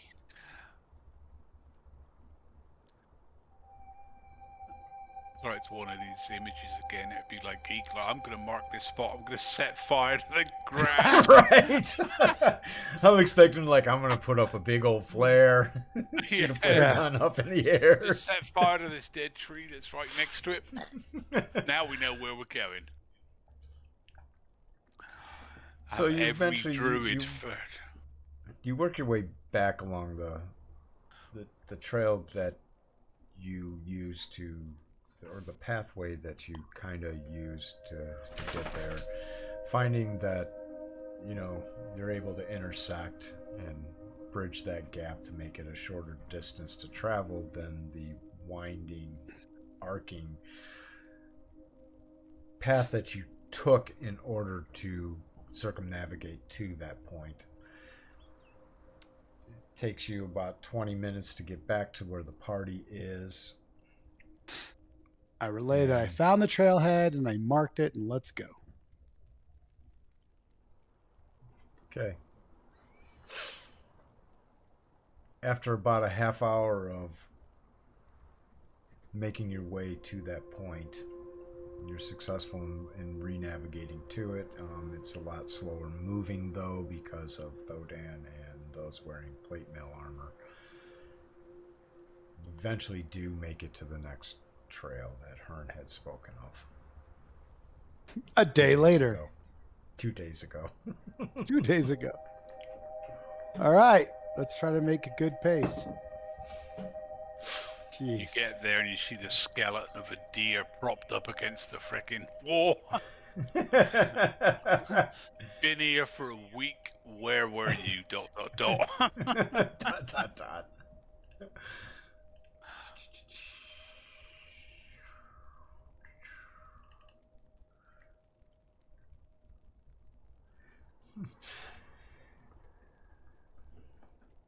So the trail itself is rugged and slow moving. Hearn never really described the condition of the trail. It is moderately used, but definitely not maintained in any way, shape, or form. Your movement on it is about a half of what you could move on a groomed trail. But eventually, you do make it up to where the face of the mountain would be, but you do not see anybody here, which makes you wonder if you're in the right spot. Yeah. Well, it's where we were supposed to meet Hearn last night. Correct. And it is getting dark again. All right, so let's make camp there. Eagle Eye will search for a good spot for camp, but I share my concerns that Hearn likely came back and couldn't find us last night. Yeah, that sounds like a good plan, I can tell. Yeah. I was here for friggin' hours waiting for you. Hearn, Jason, you folks make your way up the trail, but it's not the way that I remember it from the sky. No, in fact, he does a lot of shortcutting. Oh, nice. You get to a point as it gets to be dusk that he says we're about a half a day away, but we're gonna camp here. You're not afraid of the dark, are you? As he chuckles. I don't camp with fire. It attracts too much attention. Nope. Not afraid of the dark at all. And fire to keep us warm through the night is much more than I'm comfortable with. If you get cold, we can cuddle up. But I don't think that you're going to have a problem.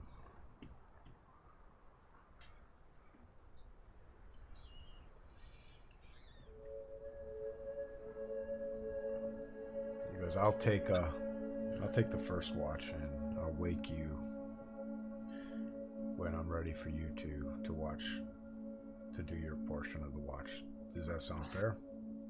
Yep. Very good. Then rest up, friend.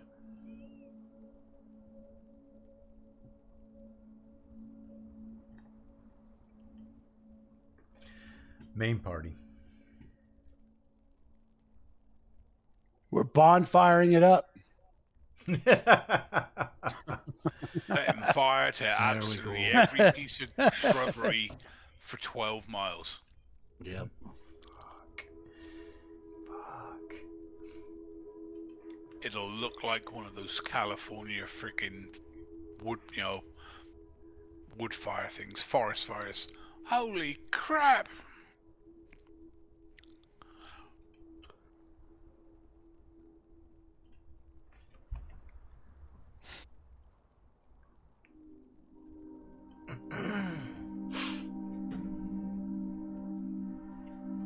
Okay, so whose watch order?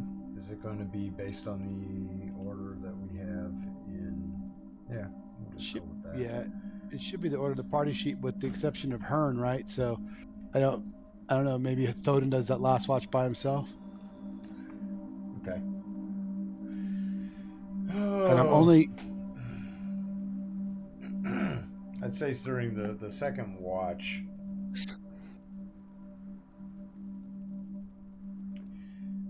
Eagle Eye and Michael, you hear some rustling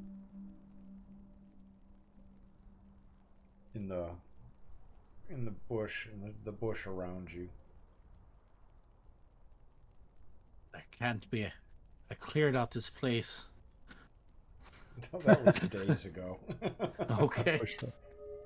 You're nowhere near that area now. Okay. So- okay. You're a full day away from the Lawnmower Man episode. So Eagle Eye would have put himself in the shadows. Can he see anything with his infravision?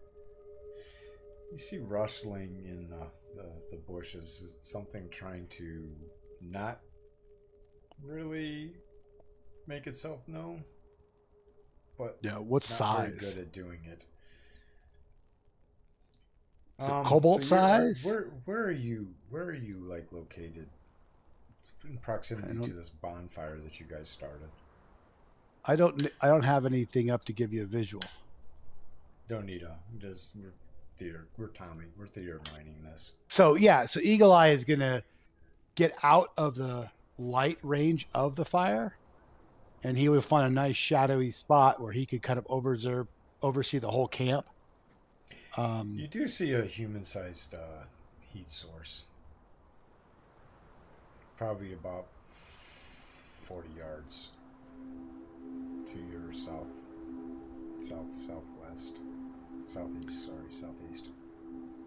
All right. So, and can Eagle Eye see Valentino? Or I'm on watch with Michael, right? Michael's human. Yep. Watch with Michael. Yeah. So Michael's human. So you're going to look towards Michael? To see No, if I'm you not. see him? No, not if he's in the fire, because I don't want to. Well, he's fire not my in eyeball. the fire. Yeah, Yeah. he might as well be. I hope he's not in the fire. I'm a paladin, not a witch. So Eagle Eye is gonna 40. It's 40 yards away, About 40, you would guess. 100 feet or so. and I see one human sized. You see the heat source of a human size. Okay. Just gonna watch it for a little bit. Kind of sneaking around on the outskirts.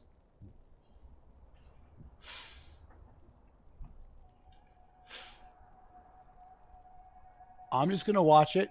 If it doesn't appear to be doing anything threatening, I'm gonna leave it be.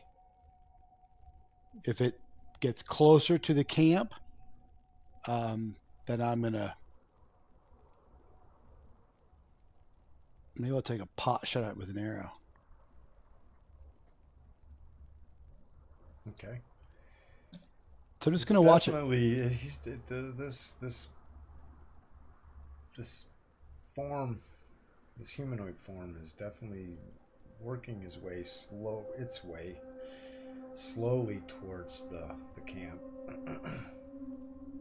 Trying to So I'm gonna be get my quiet and cautious, but not really super successful at the endeavor.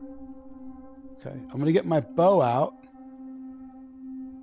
and I'm gonna shoot an arrow. 3 feet, 2 feet in front of it. Okay.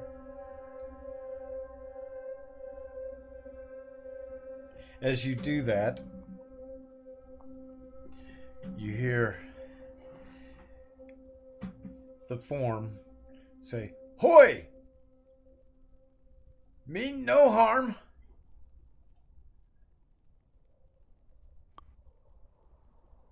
Who are you? Says Eagle Eye. Jasper's my name.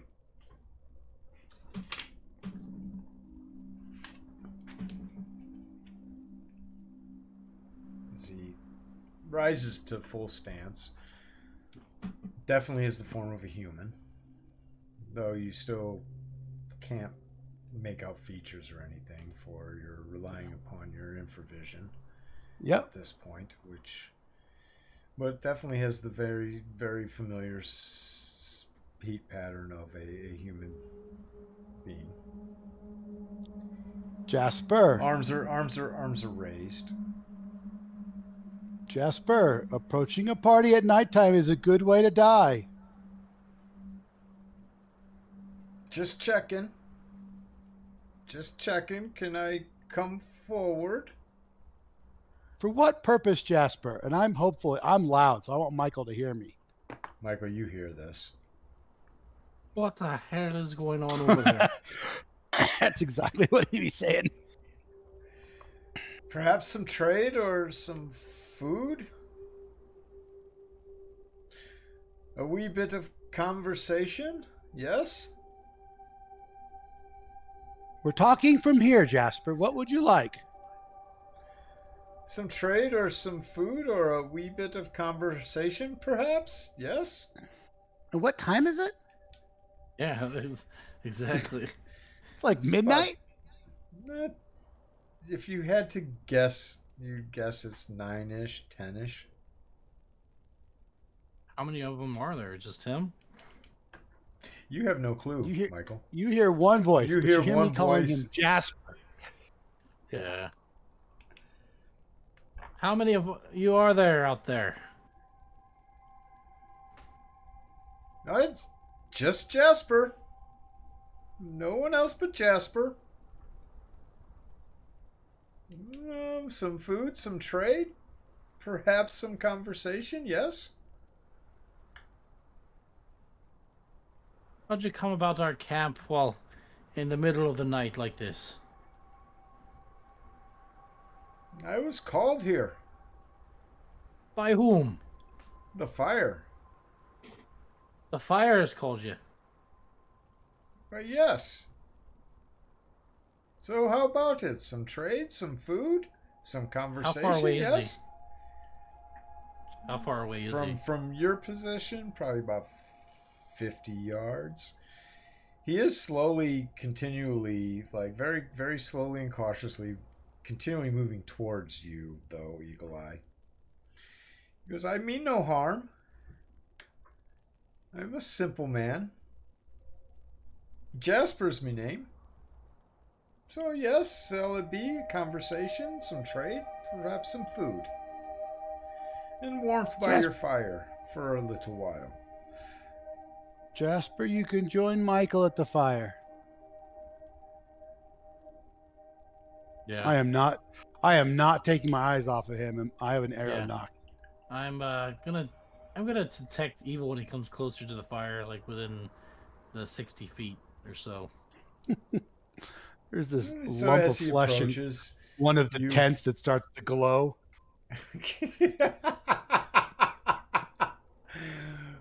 You're doing this in his direction. Yep. Right. Okay. Thoden hopefully is behind you.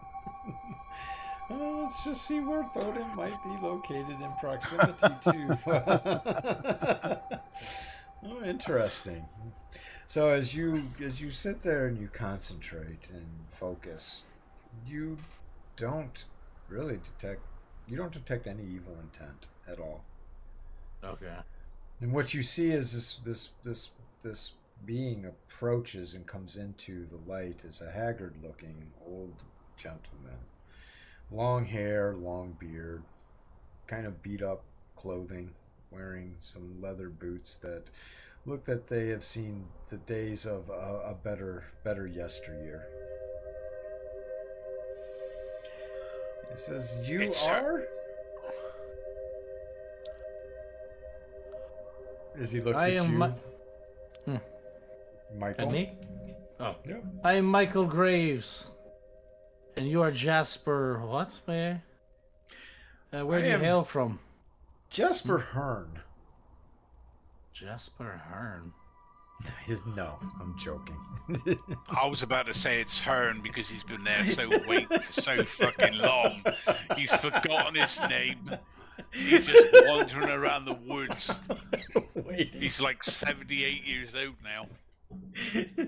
No, I'm Jasper, and you are Michael Graves. Yes, you That's are. right. Yes. Why are you here? May I sit down? Have you a bite to eat for me? I just. Huh? This Do we is have like any food? this is the brother of the guy that took all the money from you. He was a halfling. Jesus. Might you feed me a bite to eat there, Michael? Do we have any rations for him? I guess we have something. Let me look at my thing. I might have. I'm some just really rations. surprised that the ranger doesn't like hunt for the party so that you eat well. Yeah, what the hell? So surprising. His head's Yeah. been in a fog. Not today. Anyway, because yes, bite to eat would be nice. And a conversation. Why are you here?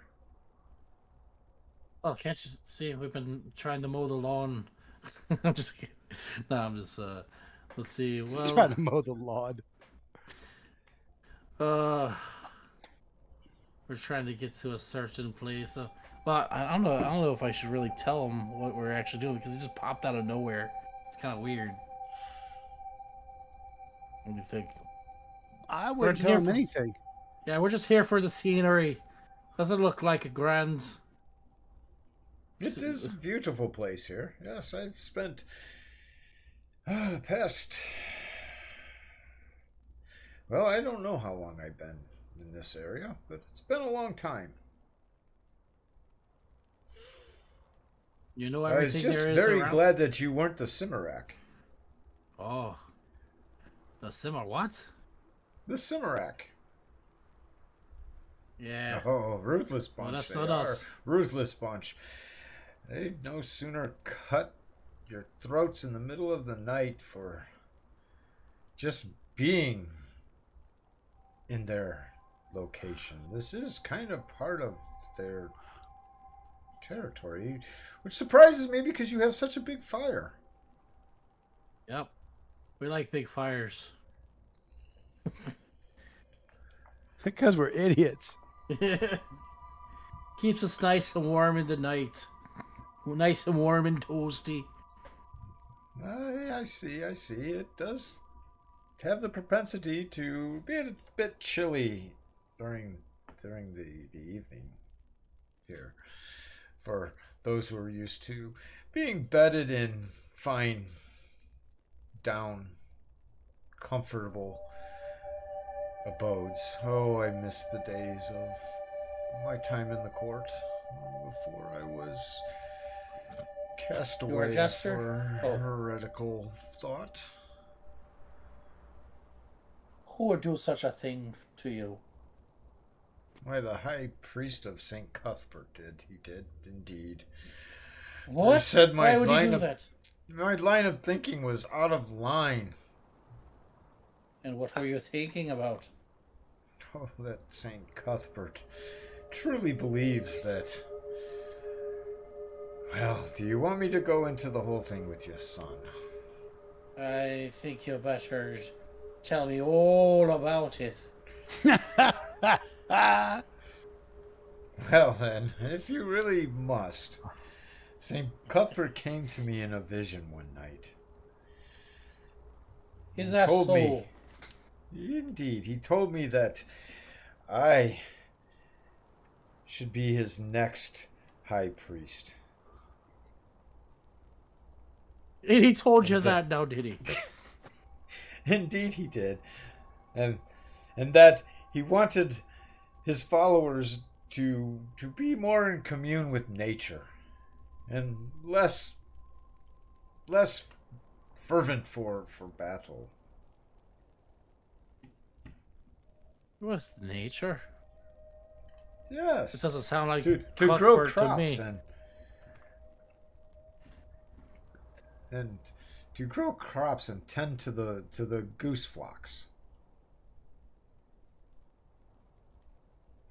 Goose. And to goose flocks? Yes, to protect the geese. That sounds like a nightmare to me that he came to in. Why would we want to protect geese? Because that is his new calling. His new calling. Yes, indeed. It makes sense that the geese must be protected by all costs. Yes, right? Do you not agree? Wait, I see that Yeah. you wear the emblem of St. Cuthbert. That I do.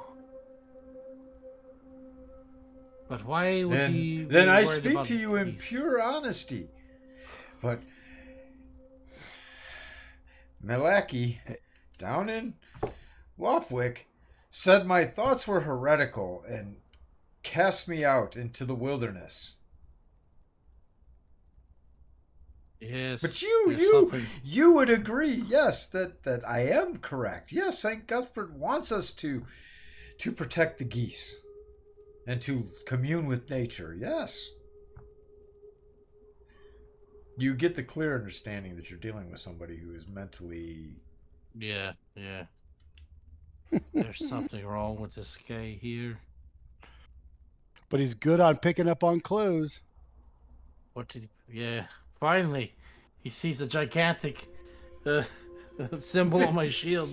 Yeah, he heard me call you Michael. He saw the symbol Yeah. on your shield. This kid's Yeah. smart. Yep. And I would make so sure you one have all St. your Cuthbert coin on you. follower to another. Tell me there is no error in my way, and will you support my case against the High Priest Malakia? Malakia. Yes, Malakia. In Lofwick, who has cast me out some 40 plus years ago to get me reinstated and work my way back up to preach the gospel according to St. Cuthbert about protecting the geese.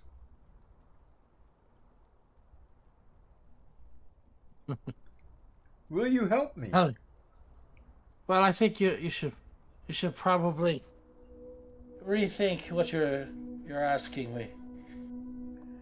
I'm sadly going to have And to. he stops and he decline. puts his hand up and his finger up. And You then don't his put your hands- finger up at his me, hands man. to his chin, and he looks as if he is in deep thought.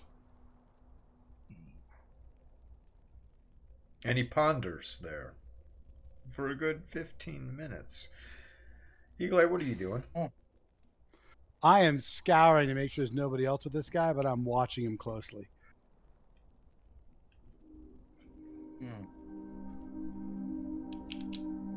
I'm looking for other shapes in the area and anything else.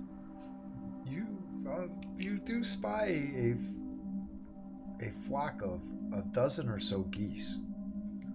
I'm just kidding. Yeah. Oh no. You see start shooting nothing. You see nothing. Nothing at all. No other heat signal traces. Nothing within your peripheral area of scouring. Like I said, Michael, you don't sense any evil from this person. And he looks back, and as he pulls his hand from his chin, he says, "Well, what would you say I do?" Sir Well- Michael Graves of St. Cuthbert.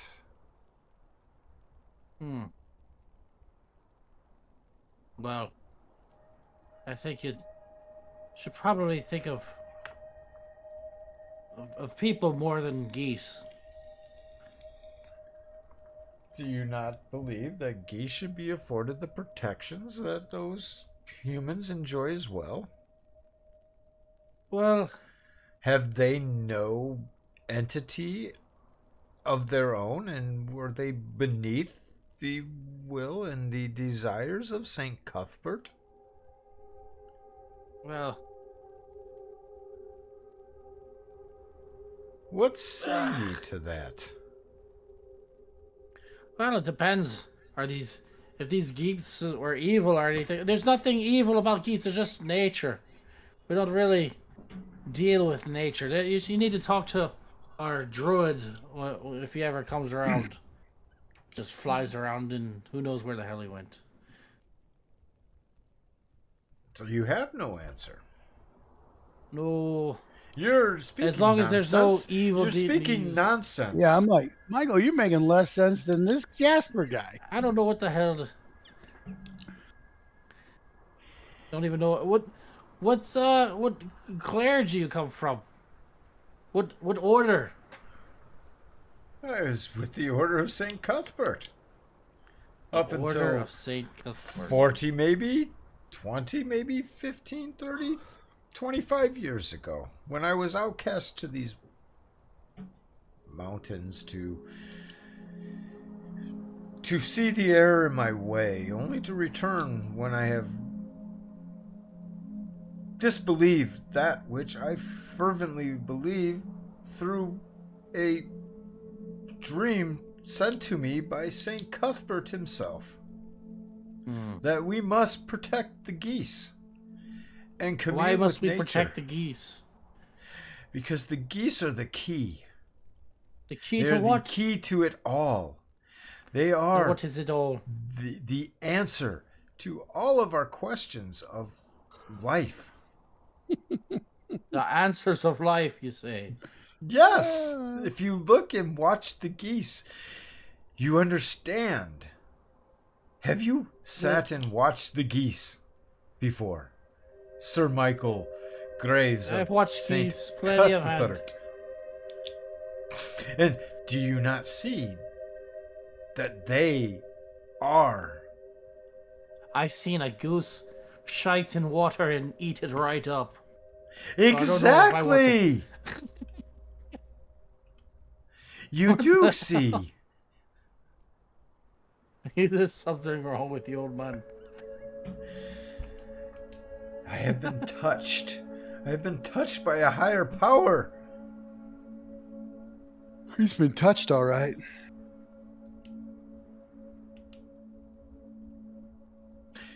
Touched by what? By I St. don't know. Cuthbert himself. Oh, yeah. One of those.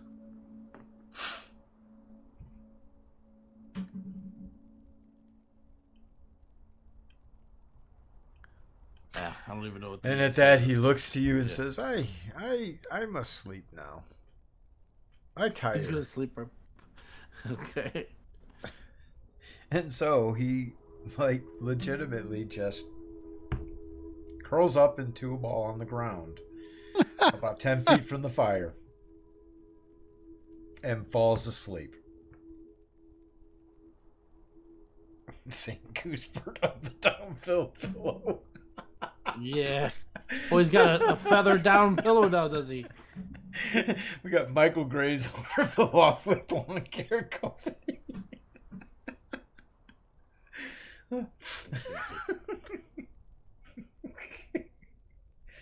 Oh. This is funny. And at Yeah, that, I don't he's just laying there sleeping, and you're standing there in disbelief as to what the hell is going on here. Yeah, this guy's nuts. This guy But- walked in out of the woods and fell asleep. Yep. You sense no like threat from Yeah. him at all. Yeah. But he gobbled up your ration and drank the water that you gave him and gave Yep. you a conversation, and there he lies now.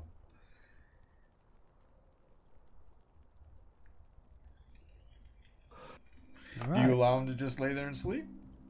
Ah, he can do what he wants. He's not doing anything to anybody. All right, so the rest of the evening passes without incident.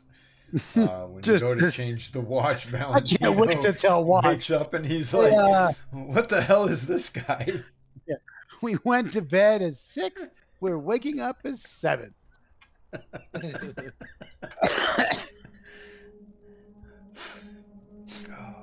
Hearn and And they, Jason, you had a wonderful evening of just solitude, quiet sleep. In fact, not even being chilled. Or Jason put you guys in a spot that was completely out of the wind, and it just seems like there was a thermal that was like a bit warmer of an area than the surrounding airs. And you realize the fertility, the wisdom in hiring somebody who knows mountains. Yep. I was about to say best money I've spent.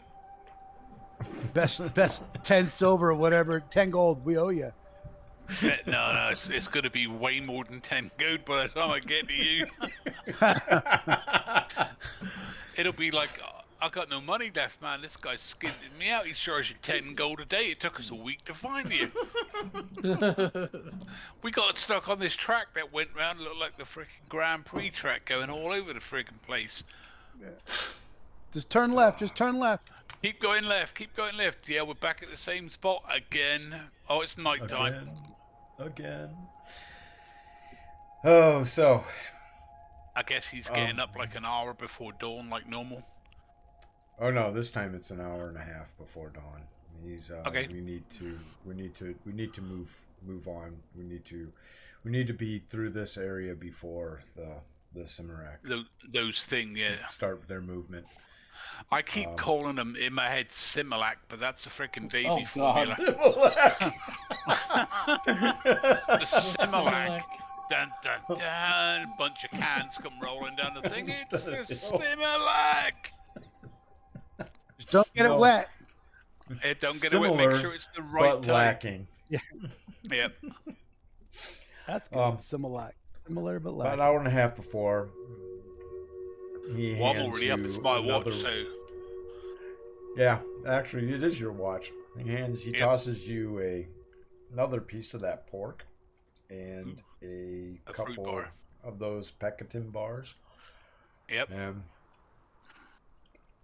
looks I feel like a says, real looks like we don't outdoorsman. have anything to prepare. Let's go. Okay, And within 15 minutes of him being awake, you guys are on the trail. well, On one of the not trails. right. You're actually you realize that you're on a game trail. You've been traveling a game trail.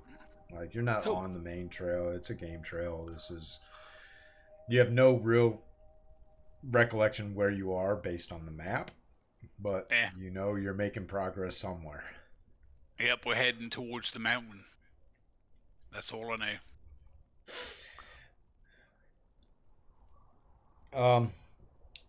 Morning arrives for the rest of the party as well. Let us put another long rest into you so you can reset spells and everything.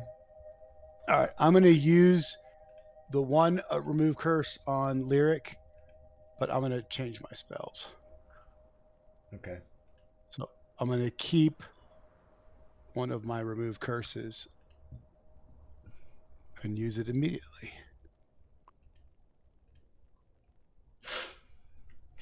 And Lyric says, "Oh, I feel so much better. I could have now played music for you all."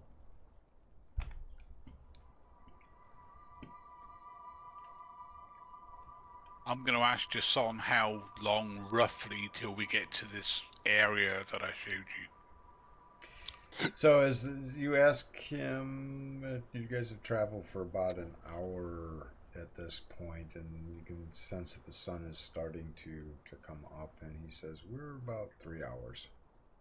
Okay. Ooh, they might still be there then, breaking camp down. Even though I'm 2 days late. Yeah. Okay, Party at the I marked camp. off. I added prayer and I brought prayer back. I then also marked my remove curses being used. As you all wake up into the morning light, Jasper is still laying there sleeping.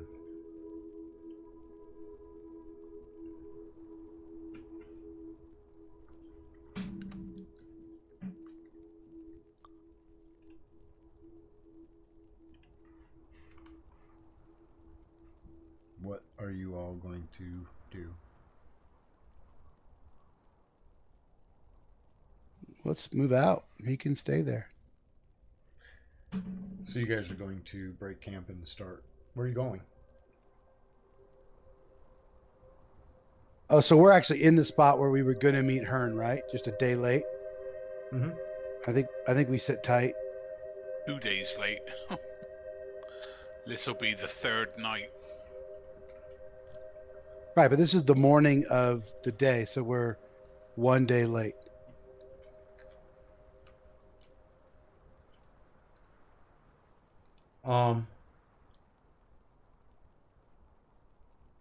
No, 2.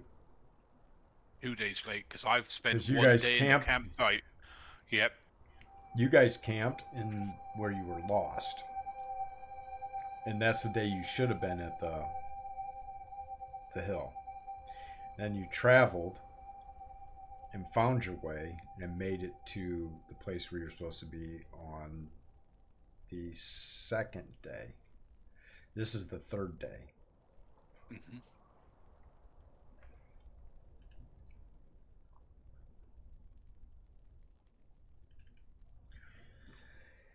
As you wake up, there is no precipitation. You do see that it is a partly cloudy day from your vantage point. There is a decent wind. You'd guess maybe 15-mile-an-hour wind. And it's probably at this point in the time, you would guess being about 8, 9 o'clock in the morning. The temperature is about 38 degrees and warming.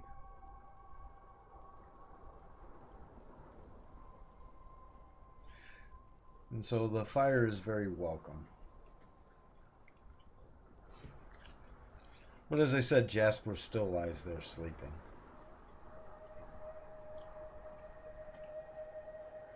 No problem.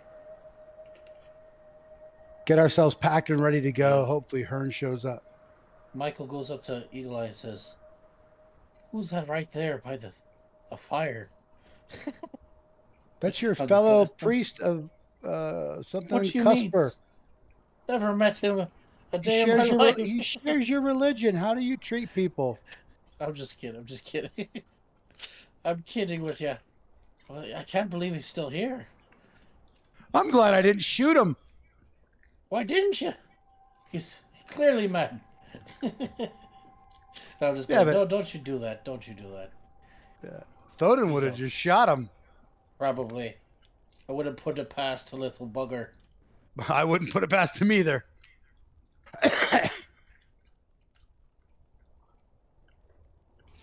Ugh. After about another half hour, Jasper starts to wake up and stretch and look Good around old and Jasper. see see that there are several of you around. Yep. All staring directly at him. And he says, Who are "Ah, you?" my new congregation? Yes? Yes, those who No. worship all of ye, St. Cuthbert? Defender of the geese?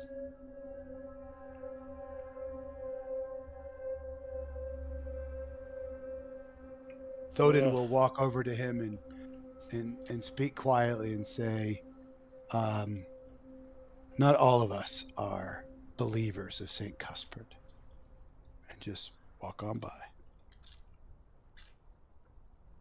Say it's not so, you wicked, vile one. I sense a darkness over you. Mhm. Thoden would look at him and say, sense all you'd like. Keep the volume down, or I'll put darkness in your head forever.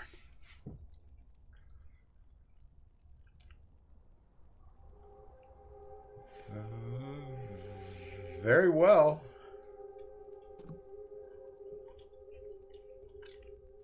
As he turns and looks around at the rest of you. Who's this crazy one? He's thinking. Yes.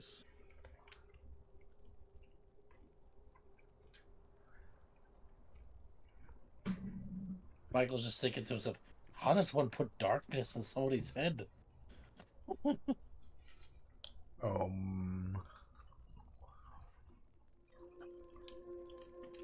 Is Michael dumb? I don't know, man. I'm just fucking around. Trying to make something. No, Michael's not dumb.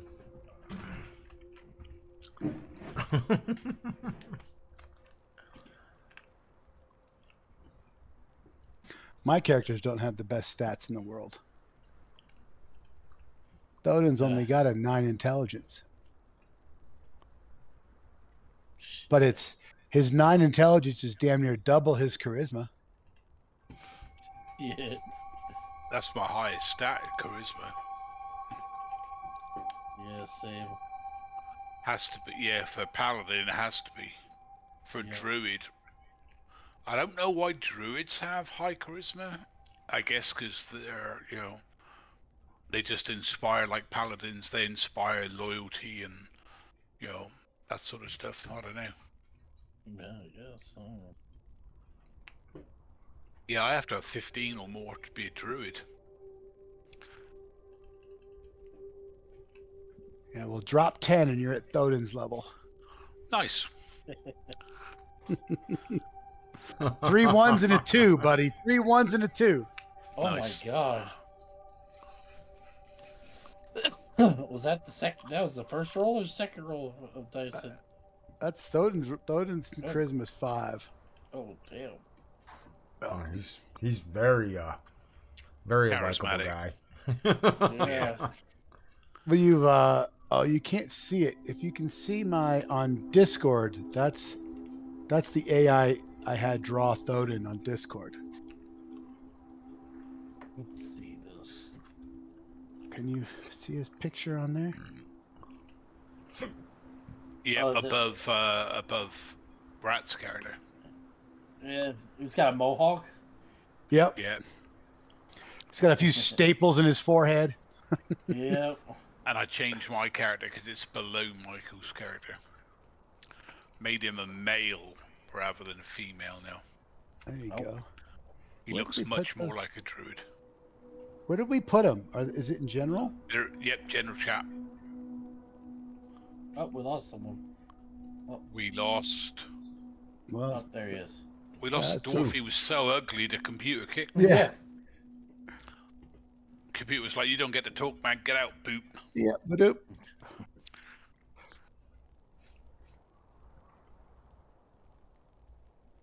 I'll tell Jasan that if we pick up the pace just a little, we might catch the group before they break camp if they're still there. Because this was 2 days ago. That's not they're what gonna you'd leave. say. What you would say is they're pretty stupid and they might leave. Yeah, well, they might not be there. They might. They're pretty stupid and. A bar. Well, I know you've got outdoor survival capabilities because you have Eagle Eye, and you have the Shaman. So that's. But at the rendezvous point, we sit tight.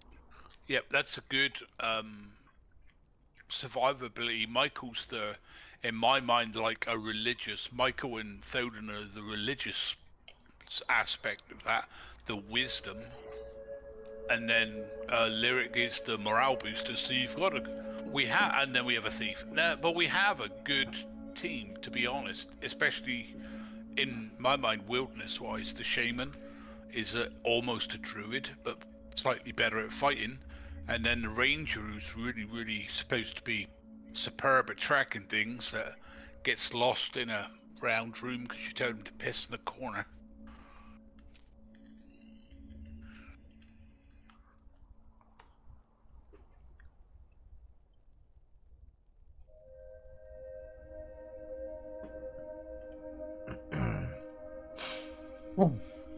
So Jasper says, "So, trade, shall we?"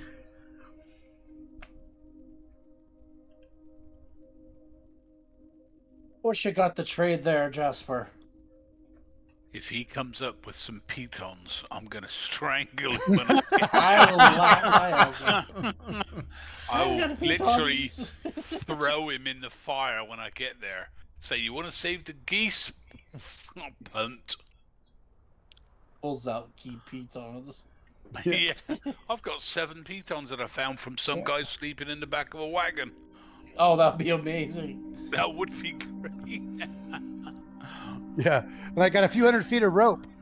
Yeah, I got 900 feet of rope for some reason. That's why I'm walking so slow. Dragging it behind him, we're just following the rope. I have this ring to trade. Oh, a ring. What type This of ring right here. As he shows you this ring. It looks very, very, very ordinary and simple. A band. Likely That's very nice. of a gold color. And what would you like for this band ring here for you? What have you to offer?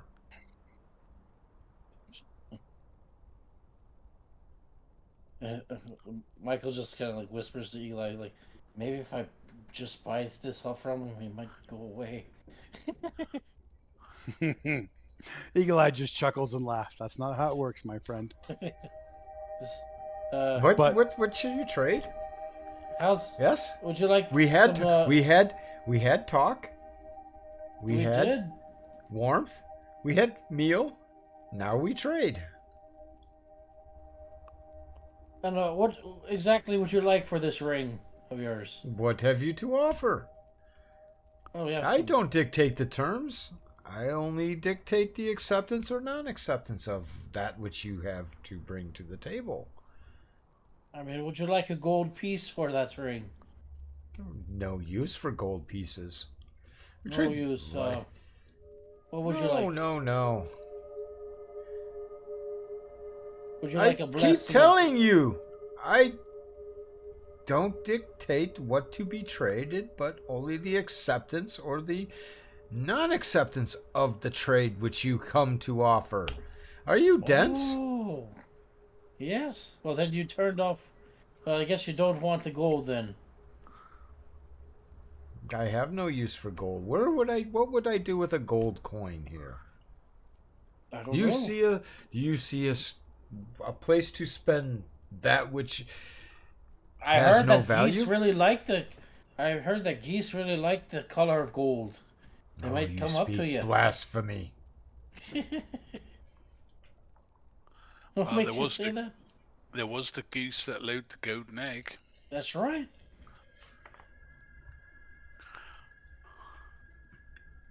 Let's So see. yes, what will you trade me for this ring? Well, I know there's not really much of this out here. Michael pulls out of his backpack. He's got this big old pound of salt container. He gives him a little bit of salt so he could try He it. looks at you and dumbfoundedly like,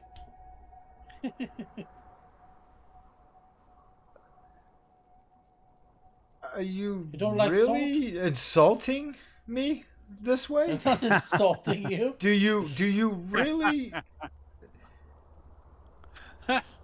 Assaulting. I have no intentions of assaulting your senses. We're gonna eat you, but first we're gonna salt you. Bum, bum, bum.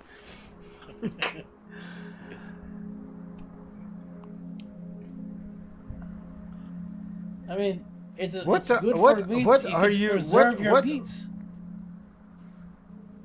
So you would trade me something of such little value compared to that which I would trade you, and you would think that There's that is an plenty of stuff honest, salt and can do. you would think that is an honest deal? You know, What are you trying to scam salt me? Salt can be used in various ways. It keeps geese and ghosts away from you. All you There's have to salt do is all spread around it in a us. circle. Oh, really? Where? And so he belabors himself to speak to you of salt that secretes itself from the cracks in many of the caves around here.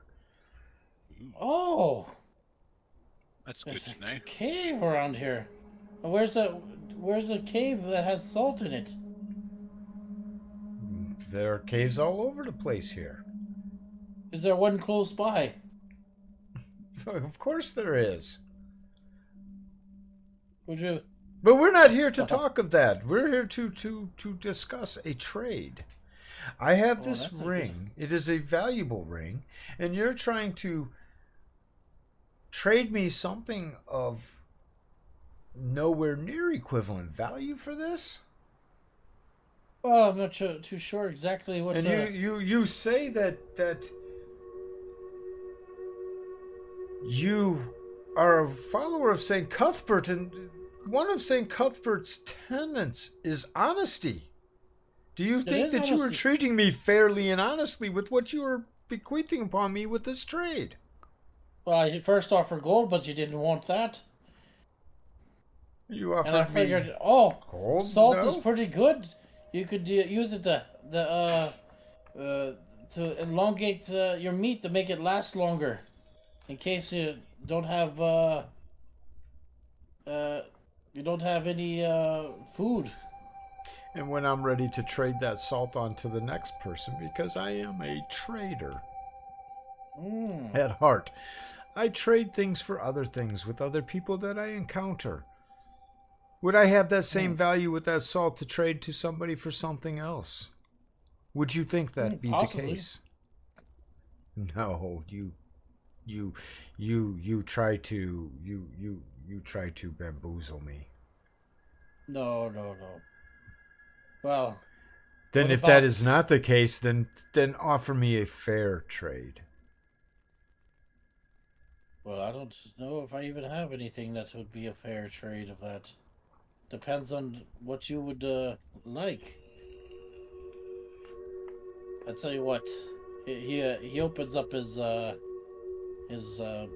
backpack, and he shows.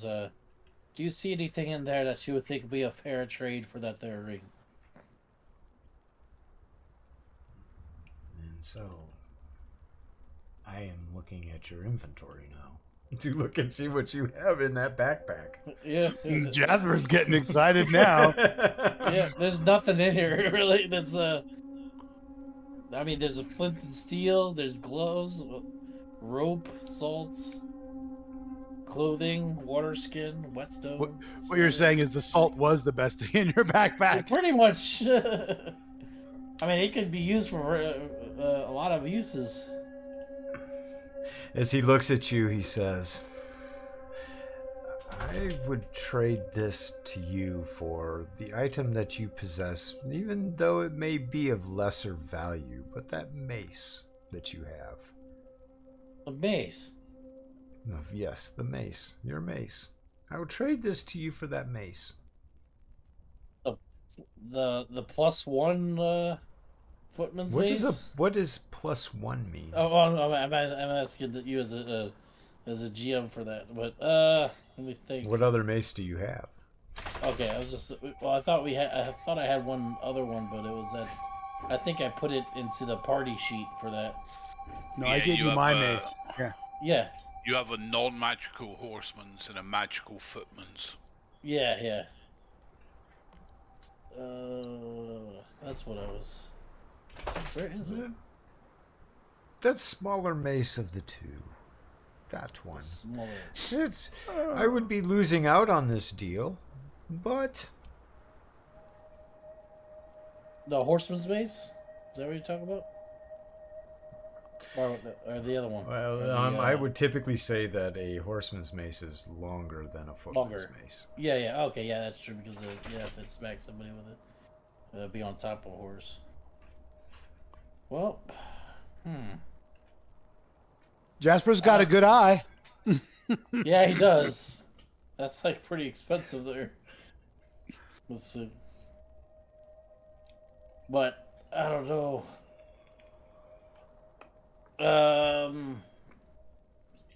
Does anybody sense any magic coming from the ring? Well, I don't think sensing anyone's isn't tried. a thing. That's not a thing.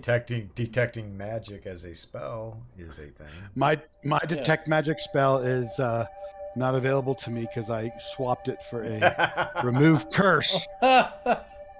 Oh, yep. Well, there we go. But I'm pretty sure Koana has a detect magic. Does Koana? Let's see what Koana has. Or Lyric. One of the two of them has a detect magic because I mean, if it's magical, it'd probably be a pretty good trade for that. Even though it might be like, kind of shitty, but who knows? But if it's not, it would be like who hell knows, no. man? Might be a ring of rock climbing. There you go. Yeah. Can you imagine? It's a a spider climb ring. There you go. I'm not sure if they have that in. Or Lyric or does feather not- fall. Lyric does not have detect magic memorized.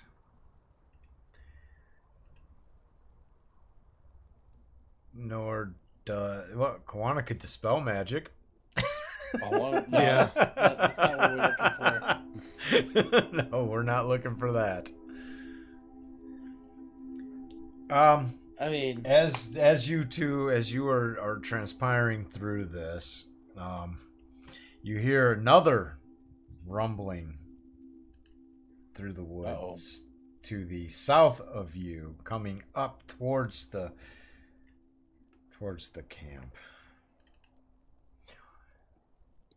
And at that, I need Odin's- to take a Odin bathroom says- break real quick. okay. But Eagle Eye says, a deer is coming. Hold on. We will have a nice dinner tonight. Yep. We have a nice dinner today. Yeah, I can't see giving up a mace because it's pretty useful having a +1 mace. Yeah, it's just- your only magical weapon. So. Yeah. It's your only magical weapon. You don't know what this ring does, if it does anything. No, I have Exactly. a longsword +1. I mean, it's a. It's a It could blunt. be a win-win. It could be a win-win, or in my opinion, I think it might be a lose-lose. I think it's a lose-lose. He's just trying to. Because if you The look guy's at, nuts. Yeah. if you take Thoden and the helmet, because I know a little bit about it, I don't know what it did to him, I don't but know either. that was the Well, you do. You made the arrangement to get a wishbone to get him, hopefully back to the way he was. But look what happened to an unusual item that he didn't know what it was. What happens if it's the same type of thing with the ring? Well, I wouldn't put it on until it's identified. That's the thing. That's the big difference there. We don't have anybody with us that can identify magical items. Yeah. That's why it's gonna stay in the inventory if it does.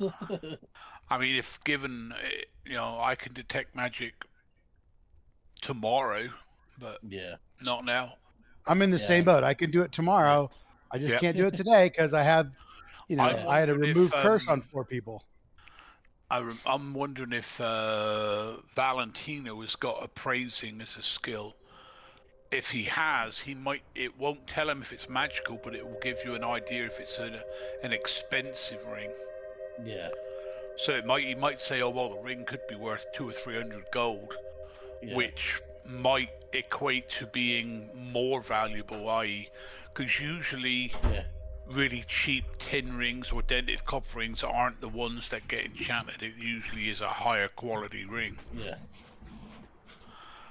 But we'd have to ask Scoot if he does, because I don't know. Yeah. I'm back.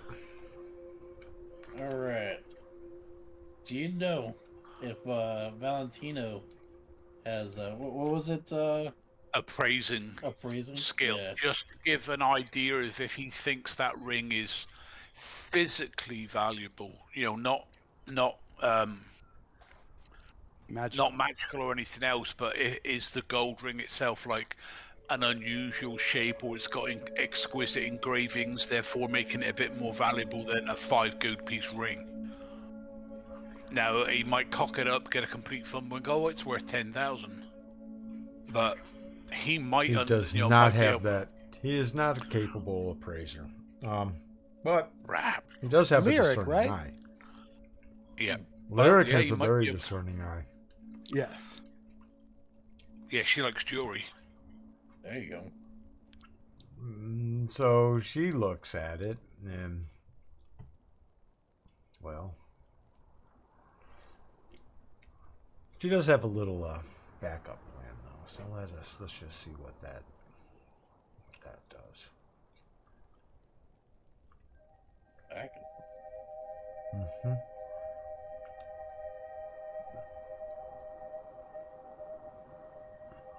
She might have detect magic. She does not have it memorized. Oh. Yeah, I don't either.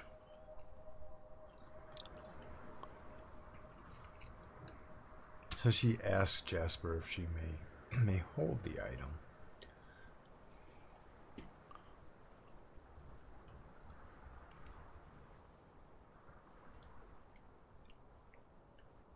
Jasper agrees to allow her to inspect it. Looking at it, she says, "It has a heft to it that belies its size, leading me to believe that there is a better value to this than what its initial appearance may lead one to believe."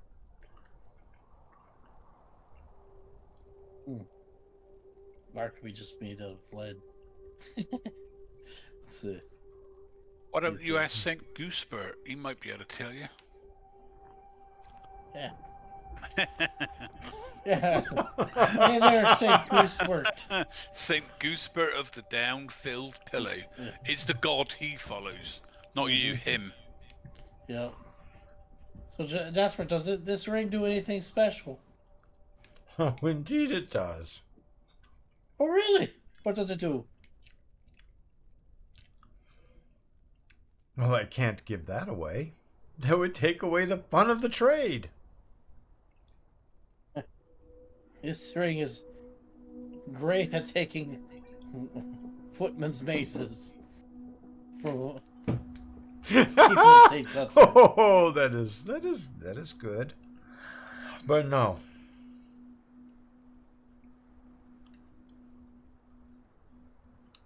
Well, I don't know. I can't really see getting rid of a footman's mace, or well, I do have a long sword, and I basically use that most of the time anyway. But a footman's mace is pretty. I mean, if there's like skeletons or stuff like that. Well, you got to go to the core principle of it all, first and foremost. Yeah. What's that? Well, think about how you acquired that mace. That's It's a true. throwaway. It is. That's true. You know what? Let's just it'll lighten the load for one thing. Well, it's not your And mace to trade, is what It's I'm true. trying to say. It's true. It's true. I can't trade it. Whose was it? It was It's Mr. Happy's. Thodan's. Oh shit. Should we give it to Thodan? What do you think? Would you get? I don't rid of want a to mace? carry it. You don't want to carry the mace? Okay. That's Oh, been the shit. problem all along. Thoden doesn't want to carry the mace. Oh shit. Thoden Let's says, get- look, knowing my luck, if we swapped out that mace, which I know is a good mace, performs well, for a ring that we don't know about, that ring is going to turn me green. True story. It's happened. Oh no. You know, so Thoden's a little skeptical. Let's see. But- That'll be. Thoden is not opposed to you. You know, I look at that mace as a throwaway, right? It's Yeah. if we attack something where your weapon's going to get damaged, use the Yeah. mace, right? Yeah. True. So I think he needs to tell us more about what he says this ring does. And you did Yeah. make a good point about if you are fighting skeletons or something along, Yeah. Yeah. a mace is going to be better than a sword. Yeah. Yeah. And yeah, not that much. That many things really work that well with swords. It's more so. But mace, I think but Jasper that's- needs to tell you that's more of the meta. story. Yeah. Is there some type of story behind this here ring, there, Jasper? Oh, I am so glad you asked. I am so glad you asked. And And he puts the ring on his finger. Uh-oh. he's gone. The ring of invisibility.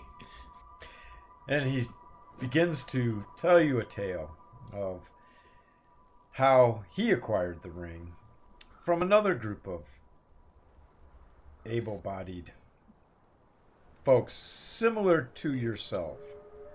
Not exactly like you, but similar to you in demeanor and disposition and tolerance towards his beliefs, though those beliefs are probably a figment of his own personal imagination, and that the high priest in Lothwick was probably right for sending him out here into this wilderness to learn the errors of his ways, because it doesn't make much sense at all as to why St. Guthrie would even talk to him.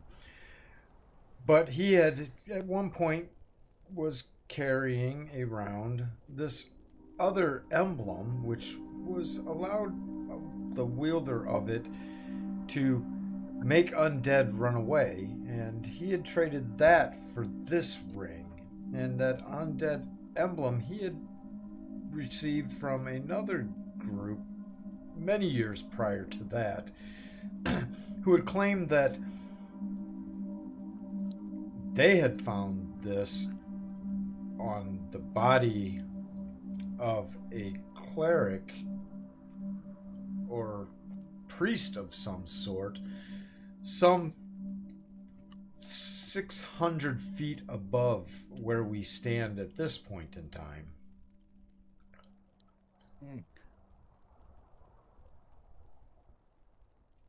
Then he takes the ring off of his finger and says, "So, have we a trade?" So, You didn't say Scott, anything about it. I'm not saying anything other than what I read there, wrote there. The guy, listening to the guy's story, did he just say that originally whoever gave him the ring said they found it 600 feet up the mountain that we're about to climb? Yeah. No. You said No. 600 feet above the spot that we're standing The on right transpiration of events was that he traded a amulet now. that Oh, he had, which allowed him to make undead creatures run away from him. right. Which he traded that for this ring. Right. But he He still hasn't received that. told He us. received that amulet from Oh, from a group Somebody- of people that... who had found it on a body of a priest of some sort about 600 feet above where Where we are now. Where we are now. And that's about the same height as that cave, give or take. You would Right, you would piece this information together. Yeah, and so as all this is transpiring, Hearn does walk into the camp area and overhears that part of the conversation. I'll just say, yeah, I got a bit delayed. I got the pitons, and I'll show them as I'm going over and putting on my backpack and stuff from whoever was carrying it. I got some pitons, and I'll put them in the party sheet. So we now have 10 pitons and a piton hammer. And I also bought a Jasan, which is a really useful piece of equipment. we got a Jasper while you were gone. Yep. Jasan's a bit better than Jasper, though. And then I'll say, Jasan, it's okay, you can come out now. And then this is Jasan. He's a qualified mountaineer. Jasper says, wait.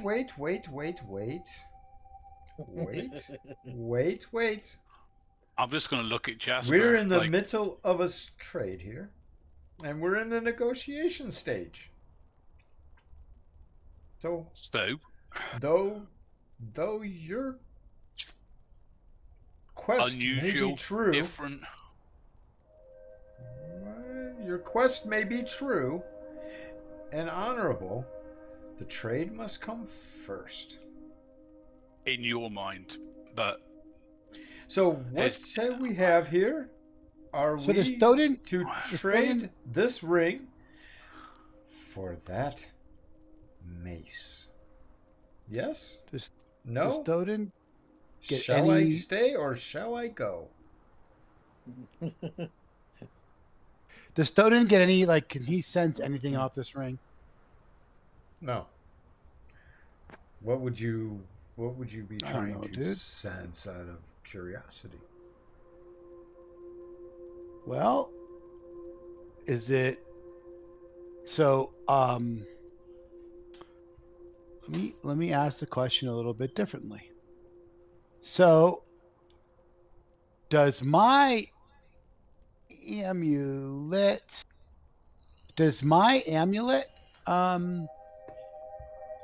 have any reaction to it? No. Okay.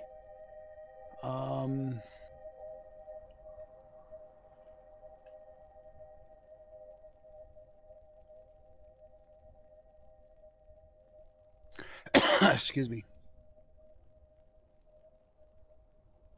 There's nothing really else either one of my characters can do in terms of looking at it. Yeah. So,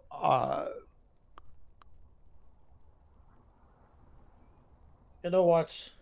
This thing's been getting mighty heavy anyway, and it might be a blessing in disguise just to take this here ring and maybe help out a fellow person with Saint Cuthbert.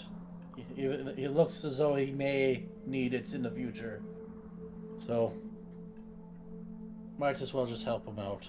Why not? And he goes and takes his mace out, and he hands it over to the Jasper. Nice.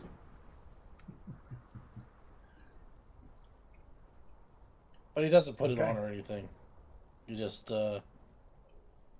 puts it in the inventory, and that's about it.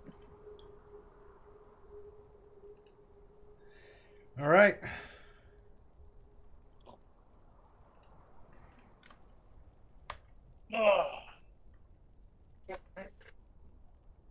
Very good.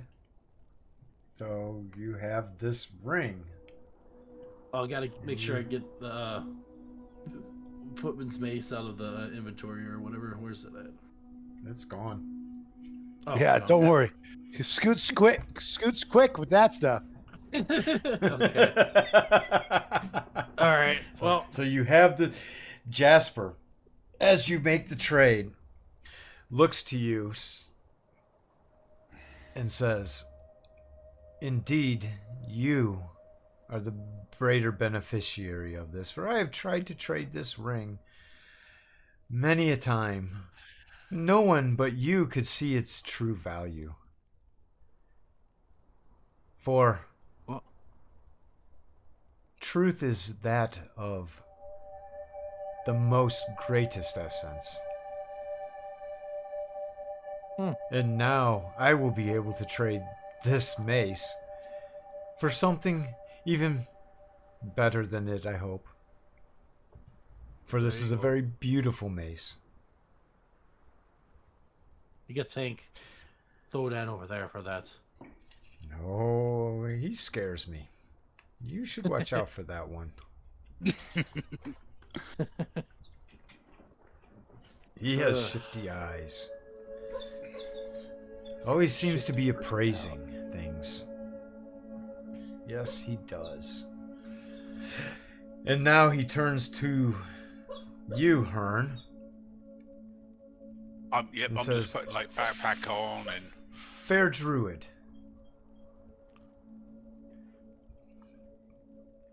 yeah. For you are fair. And Druid ye be. Correct. Indeed, I do not lie. I never said But you hey, did. chance you spot Denholm. Tell him Jasper says hi. Do you remember where you last saw him? Oh, of course I do. Of course I do. And how long ago was it? Oh, 6 months, a year, 2 years, a week ago. I don't. Who can tell? Okay, it makes sense because Lena, hopefully he recognizes the name. Lena hasn't Never heard seen of him her. Another druid, one of his closest friends, hasn't seen him in 6 months. I'm. That is. No, that is not true. What's not true? What she said? He's not been missing for 6 months. Well, He's she not thinks missing he at has. all. How do you know? I have broke bread with Denholm. But didn't you say it could have been a year ago? A year, a week, a month. Who knows these things? Do you remember where you saw him? In the crags. Oh, Not far Okay. from here. Maybe a day or two travel. He's Why, thank up you for your to big information. things. he usually is. The Giants are doing something. Yes, they are. Yep, that's what I Something heard. not They're natural. Something they shouldn't be doing. Oh, no, they shouldn't. Much worse than the attack upon Lothwick some year or 2 or 5 or a week ago. But something's coming. Denholm says. Well, I will pass it on to him if I should see him that Jasper says hello. Thank you. You are so kind. When I want to be. With a quizzical look, he looks at you and not really being able to discern whether you're Tell him the Being truth or no, because he's looking at a truth deer. or not, because oh, he doesn't even you having the forms you have really. Yep. You can tell by his demeanor and his reactions to you that you don't. He doesn't see that at all. Nope. That's not what he He's sees. probably insane. I've got him written down on my sheet as hermit/madman because he's been on his own he's been on his own for so long that one of his top 3 things was, can I have some food? Can we do a trade? And can I talk to you, i.e. companionship, comfort, other people? Language. Yep, language, anything to remember. So that was one of his top 3 things, is getting rid of the ring, eating, and talking to somebody. So he's probably used to talking to himself or any group of geese that he sees. Yeah. Group of geese. I'm now 100% glad I didn't choose Goose Totem. Oh, fuck, You would be a god. you're the There you messenger of St. Goosebert. Well, I would thank him for his information. Hope he uses the mace to good protection Good trade. until he, and a good trade. And I'll pass this message on. Should I see Thank him? you. And I shall be on my way, for you have all been quite the great guests to my abode. No, not mine, but yours. Fare thee well. Until we meet again, good luck with the ring. May it serve Well, you thank well. you very much. I'm sure it would, or will. Thank you very much. And at that, he trudges off into the woods, not on any path.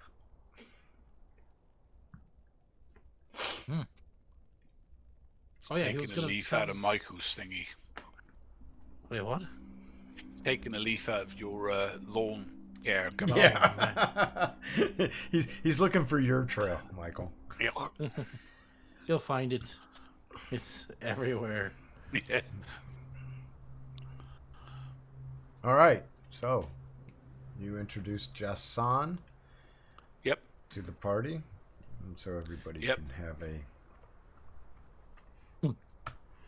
That's how his name is spelled. If anybody I'm wants gonna to say know. I'm just gonna do it as Jason with an extra S. Son. Jason. Yep. If his last name is Voorhees, I'm leaving. Oh God. I will follow friggin' Jasper. Jasper. Yep. Come back. Like I said, I put because I know you didn't put it in there yet. If you can put the other 7 pitons and the piton hammer in the party thingy, so we know where they are. We didn't know Michael's middle name. Myers. Michael Myers' grave. Oh crap! No, I'm just playing. Oh, Michael Graves. He was the drummer of the Undead. Yeah. He beats the I- Undead. Yep. It's Michael Donovan Graves. McDonovan. I don't know. Mick Donovan? Yeah, I don't know. No, I wouldn't say McDonovan because that's more Irish. I mean, not Irish, Scottish, I think, right? Yep. Mm-hmm.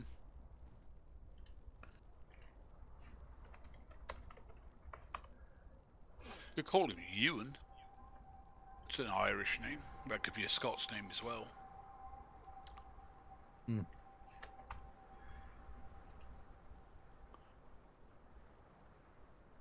All right, that's all in the party sheet inventory. There we go. Yep, Yeah. So, it being roughly 10 o'clock in the morning, Jason looks to all of you and says, I'm Jason, and nowhere near as entertaining as what you just encountered. Jasper of the Geese.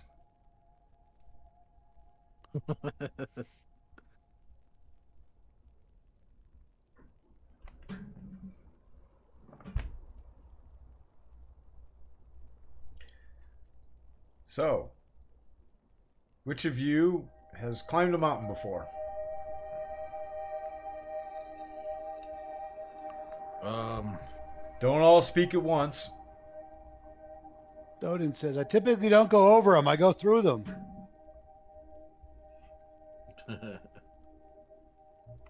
I can Okay. sort of climb a mountain, but not with ropes and things. Oh, that's right. You got some tools. Okay. All right then. So our work's cut out for you. Paladin. How about some Yes? introductions? I'm Jason. Well, I have managed and climbed many a peak in these crags, and have led many a miner to areas typically inaccessible to the flatland lover, as I like to call them. I've been doing this type of trade for the past 25 years. I have only fallen twice and have only lost 4 people. Just kidding. I've not lost anybody to a fall. okay. I was about to say, I'm like, where did you find this guy at? Just kidding. 12. 12. Yeah. 12 yesterday. That what? That was My, the last one we were on. My only requirements are that you listen to every instruction that I give and don't deviate from the routes that I set.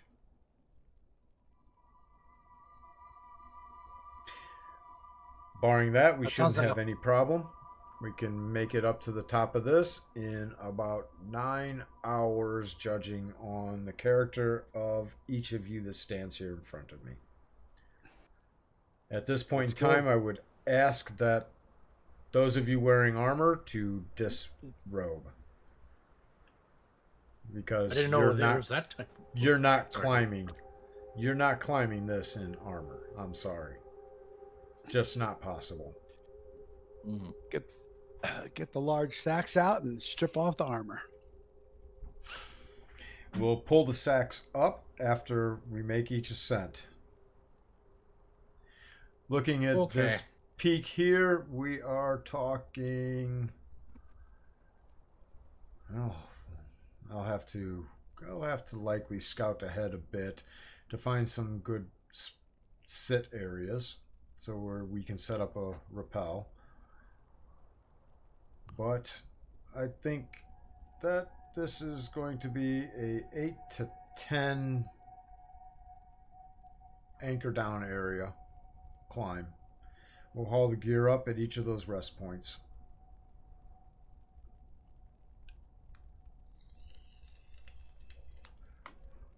Sound good?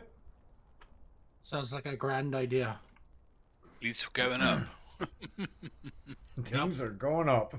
Yep. I like it. Eagle Eye will look at Hearn at some point in time. What took you so long? He did. We had to walk back from Loftwick because I was with him. I put my hand on his shoulder and say, dude, we just got here. Really? What took you so long? We were a hot mess. But I know I what gave you're you talking the about. instructions. The only thing I could have done would have been hack a path. I tell him that, hey, it turns out that Lyric and Kawana and Eagle Eye and Thoden, we all had a curse on us that Wow. was fogging our heads, and we just couldn't make good decisions. So, how did you get here then if none of you were thinking straight? We had to backtrack to the trail and then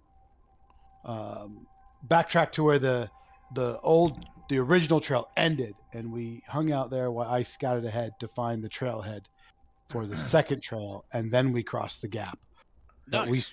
we lost a whole day and a half in the gap. But you made it. I mean, it's not unusual for non-wilderness people to take 17 hours to travel 350 feet. Yeah, 36 hours. 36 hours to travel like one size of a football field. Yeah, What? one link. What? I'm sure we're going this way. Yeah. Anyway, I share that chuckle with you. Yep. But you still got here and you didn't lose anybody, so it's a win. It's a win. And I thought this guy, for the price I paid, is more beneficial than the pitons and the hammer. He's going to be worth Because his at weight in least- gold. Yep.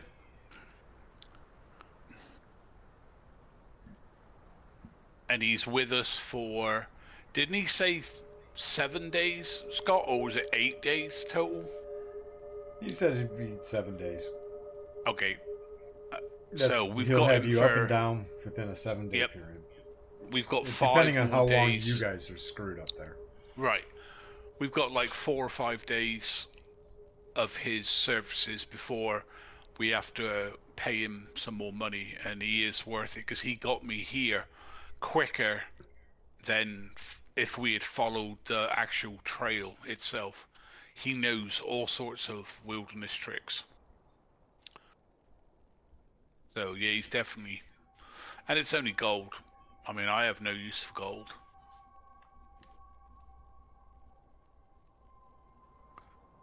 I'll look at your sign and go, whenever you're ready. And he's got, like, let's begin. 400 feet First of- off, let's get everybody tied in.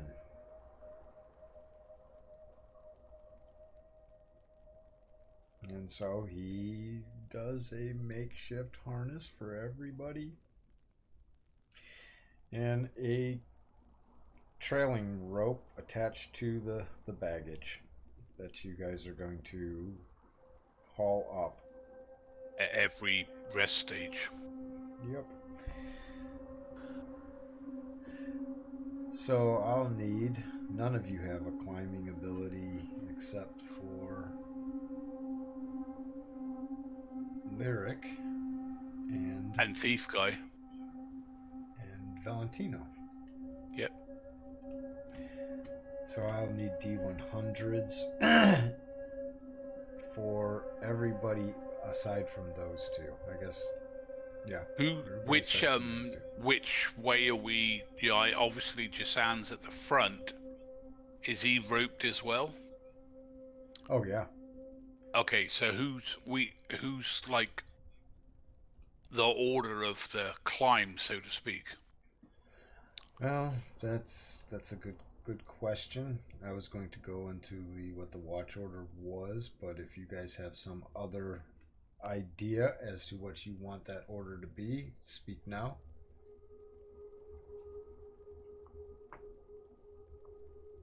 Doesn't matter to me. Let the guide decide. Yep. Just putting in 2 ideas. I think Thoden, no disrespect to Thoden, should be last. Just because. So you're going to rely on him if everybody else falls. Well, if he falls, though, everybody else can hold him. And although he's not True. wearing his armor, he's still carrying either something with him or it's on the bag below him. So I'd rather have him behind me than in front of me, because if he falls off the cliff, I'm not stopping him with a strength of 9. Then you've got 2 people falling, and vice versa, carrying on going down the line. I think he should be like the last person, so Well, he's not we gonna can be help hauling him. anything. He's not going to be hauling anything behind him. No, he's good. So isn't he going to be hauled? Oh, the bag's on a separate rope. Yeah. Oh, okay. So he's just going to be the last which person. is attached to the lead climber, which the lead Right. climber being Jasan. Jasan. And yep. And the second thing is I would rather not be tethered to anybody. That's understood. So then I will look at. it could still very well be that watch Why order. don't you turn into a bird? No, I don't need to turn into a bird. I'll show them it's easier. I'll go to Jasan. This is why, and I'll just go up like 50 feet. Turn round, like let go with both my hands, and then walk back down again. I can climb better than all of you. Even Jasan cannot climb like me. And this Why is did you not hire me then? You could have just for these people. You could have just tied some rope up here and had him climb up the rope. I could have, Yep. but somebody recommended I hire a guide, so we did. No argument there. I do not want to be responsible for anybody's death or injury. Like I said, I can climb, but if they try and do what I do, they're gonna fall. And I have no knowledge of tying ropes, Setting up anchors. yeah, anything like that. So I would have been up and down on my own. Yep, what about the others? I don't want one of them to fall 5 feet, break a leg because they put their foot in the wrong place. Me. So then Jason says, I've got a job for you. Yep, you want me to scout ahead? I definitely want you to scout ahead and find, and he'll explain to you exactly what he's looking for a porta ledge, or for a ledge to be able to how far to sit on. And I want you to go up 100 feet in that area, so around 100 feet, and I want you to find this, and that's where I want you to perch yourself, and that's where we will aim to make our movement to. Okay. On each of our ascent. And here, take this rope with you as well. And he hands you the rope that is attached to the baggage. I mean, I'm not going to be able to pull it up, but I can take the rope up, no problems at all. Well, the rope is long enough to. Yeah, because didn't he say he bought a couple of 200 feet ropes? Yeah, so yep, I can do that. I'll put that rope around my waist just to be on the safe side. Tie it off with like a belt loop, and then I will go up the wall using both my hands and feet, and then start looking around the 90 to say 110 foot area for a ledge or something that he said to look for. I'm assuming like a little ledge where we can sit down and put the bags when we pull them up. So anywhere between 90 and 110 feet, I will look maybe a little bit to the left, a little bit to the right, see if there's anything that matches. And then I'll sit there and wait for them to come up. Yep, perfect. And so you go up, and it's about at 120 feet. You find a ledge that actually looks sufficient. It may only be 8 inches wide, but from what he described to you, it's more than sufficient. It's somewhere where somebody can stop and have a break before carrying on again. Where an anchor could be set up and belay everything up to where he's at, and then move on. And so I'll do that for him. Jason says all of you to wait down here, and so he makes his way up to that point. And as he gets up there, he takes out the hammer and pitons and starts building a anchor in a belaying station. And then he starts yelling down, and then he says, "Hearn, this would be another good job for you. Go to the halfway point so we don't have to make so much noise, and I'll belay an instruction to you, and you belay that down to the people." Go down the thingy, about to the 65 foot mark, perch on a rock outcropping, one of those little rocks that sticks out a couple inches, sit there and go and get ready to go. Whatever he tells me, it's going to be Chinese whispers. I need the first person to come up for. He needs you to fight to the death for the first person to get on the rope. What? I wouldn't say that, so it would be okay then. Would do. Half the team would already be dead. Thoden said, "I'm way ahead of you." But all right. I'll relay so we're not yelling for these Simrics or whatever they're called, Similacs. Cinerec. Yeah, and so as eventful as I would really love to make this, we really can't make this any more eventful for that because you have a very skilled mountaineer in your guide ship. Yep. And a very, Well, very capable instruction ship Druid. going on here, and the chance Oh yeah, of yeah. I mean, it's the risk is almost zero for any kind of falls or incidents.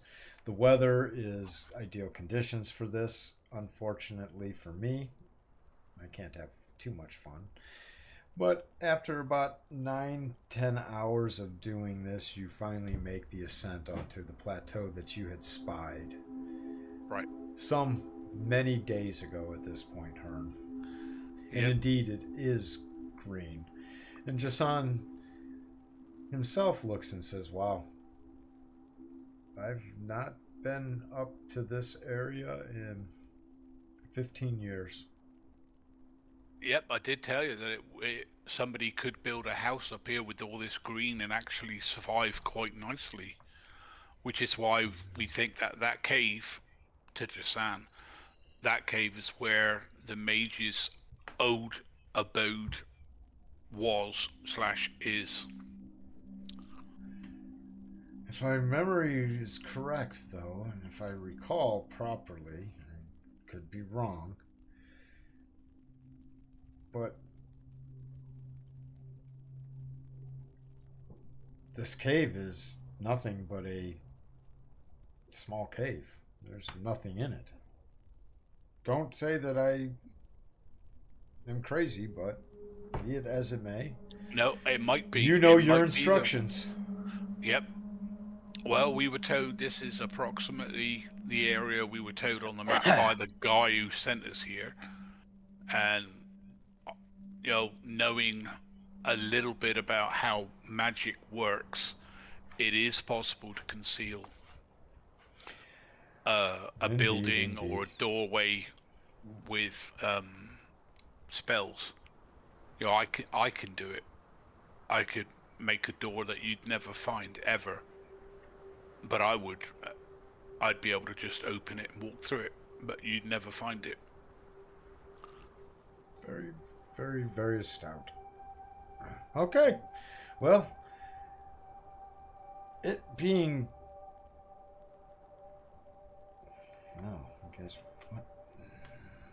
Let's... Give me 1 second here. I'm trying to look at my...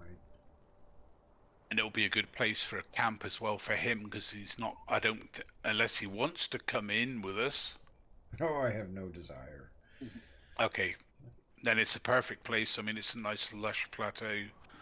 I didn't see any water as far as I remember when I flew over, but there might be, water running down the rocks or something like that from rainfall higher up. I don't know.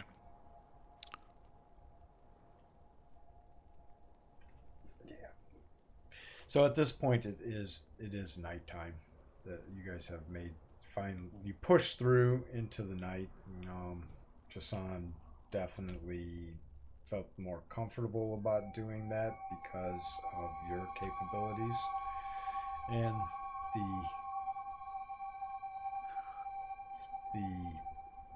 the capability of finding direct places to anchor Right. and for belaying folks up. So you guys went about an hour past sunset. So it's at this point dark out. Oh, we're probably exhausted. And you guys are very tired, Yeah, ready to pitch camp. sounds good. Yeah, I don't know how I managed to make that climb. Watching you guys struggle up there was exhausting. I just need some sleep. Yeah. Because when Eagle Eyes climbs up sometimes, or the shaman, it'll be me like walking down the cliff face and then saying, put your hand here, and then walking up beside them, climbing up beside them, just to help them out if they look like they're struggling. Yeah. Yeah. Because I know I can't fall. I mean, You should put the damn dwarf on your back. Yeah, I I know, can't right? carry him.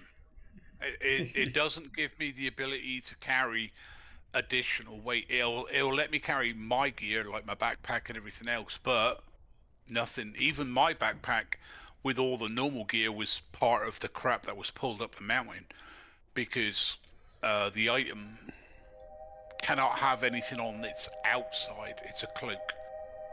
Yeah, So when I wear my cloak, I mean, metagaming, I have spider climb permanently. So I move at the same speed as a giant spider up a wall. This cliff to me is absolutely nothing. No chance of me failing. Even if it was icy, I might have a small bit of thin, but spider climb, gone. But it won't allow me to put like a backpack on. I can carry my scimitar because that's not on my waist. I can carry my boots and gloves and that sort of stuff. But if not, I would have tried carrying, or at least helping Zodan climb. But that's the weakness of it. It's just whoever wears the cloak. So I'm just glad that Scott rolled it. I mean, completely random item, and I thought, nope, I'm going to make use of this item. Because I had a chance of a magical weapon, and I was like, no, I want that cloak. I gave him the option. I friggin' said, item. you know,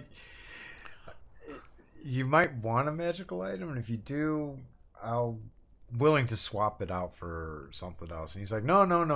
What you rolled I up, know what I'll it make does. use of them. Oh yeah, both of them. That ring's really good as well, and combined, holy crap, Yeah. really useful.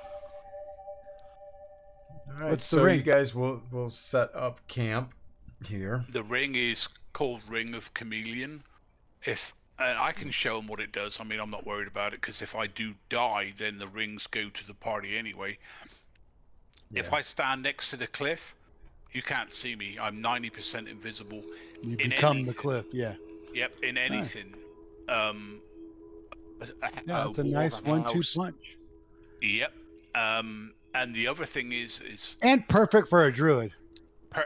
that's exactly why I chose both of them. The Cloak of the Arachnid, or the Arachnia, is perfect for a druid, because climbing trees and stuff. Yep, I can just climb in a tree. Going up mountains, that sort of stuff. No issues at all.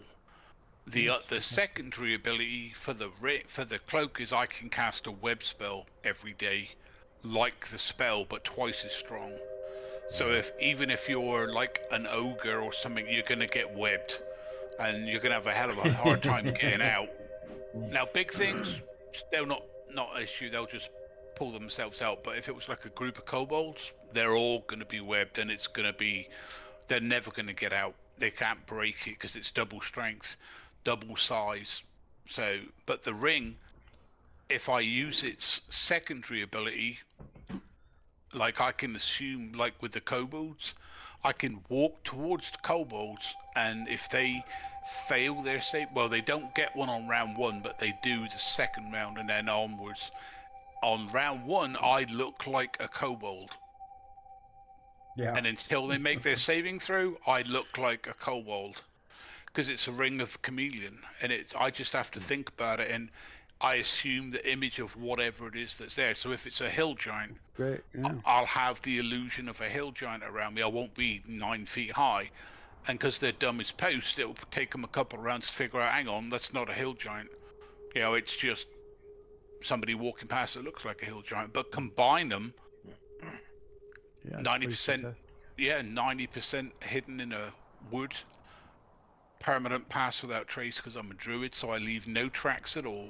I'm 90% invisible in any terrain outside, and I can climb a tree in a heartbeat. Yeah, and I was going to swap either of those for a magic weapon. Nah, I don't think so. So, Yeah, and I'm going lot to use of them as good utility there. A lot of good. and hopefully that's what my druid is he's a utility druid. He's going to try and help the party out as much as he can, because you'll keep me alive, hopefully, because you're the fighters. I can heal, I can back up the cleric, but I can't fight very well. I mean, I'm a druid. I mean, I've got some spells that can aid me in fighting, but I'd much rather do neutralize poisons or cures, that sort of stuff, to help out the cleric, so he doesn't have to do it. So, and I can keep you alive when it's cold. I can set fires, like even if it was no wood, I can set a fire easily. So I designed him to be a party member rather than an individual druid. So, but when Scott said, "Oh, we're going mountain climbing," I was like, "Yes, I get to use my spider climb." Dun dun dun up the wall. That's great. Yep. All right, Scoob, we going to call it here, or do you want to keep going a little while? I think this is probably the ideal place to call it. And in the next session, you'll wake up in the morning because I've already Get to go. I can say that the morning has come because I've already rolled for random encounters in the evening. Because aren't we going to have the there's thief nothing. and Sebastian? Kawana. Or go? Oh, okay. What is Yep. the spelunking? What do cave dwellers do? Spelunk. Spelunking. Or if you're really a caver, it's called caving. Yep. What's spelunking? Caving. Descending. Yeah, it's kind of Spelunking Descending. is the wealthy person's way of describing caving. Yep. Well, we have a guide. We're spelunking. Yeah, that's true. Yeah, we are. He's not going in with you. Oh no, he isn't. He can't you guys see are in on the your dark own from either, that so. point. Yep, you guys are on your own from that point on. If there's anything in the cave. If there's anything in the cave at all, yeah. Yep, I mean, might just be a normal. you guys might be going for another climb. Yeah. Oh. Nice. All right. Well, I'm crashing hard. So thanks, guys. Yeah, me too. Yeah, same. And I will talk to you guys next week. All right. Yeah, awesome. Thank you, everybody. It was fun. Thanks.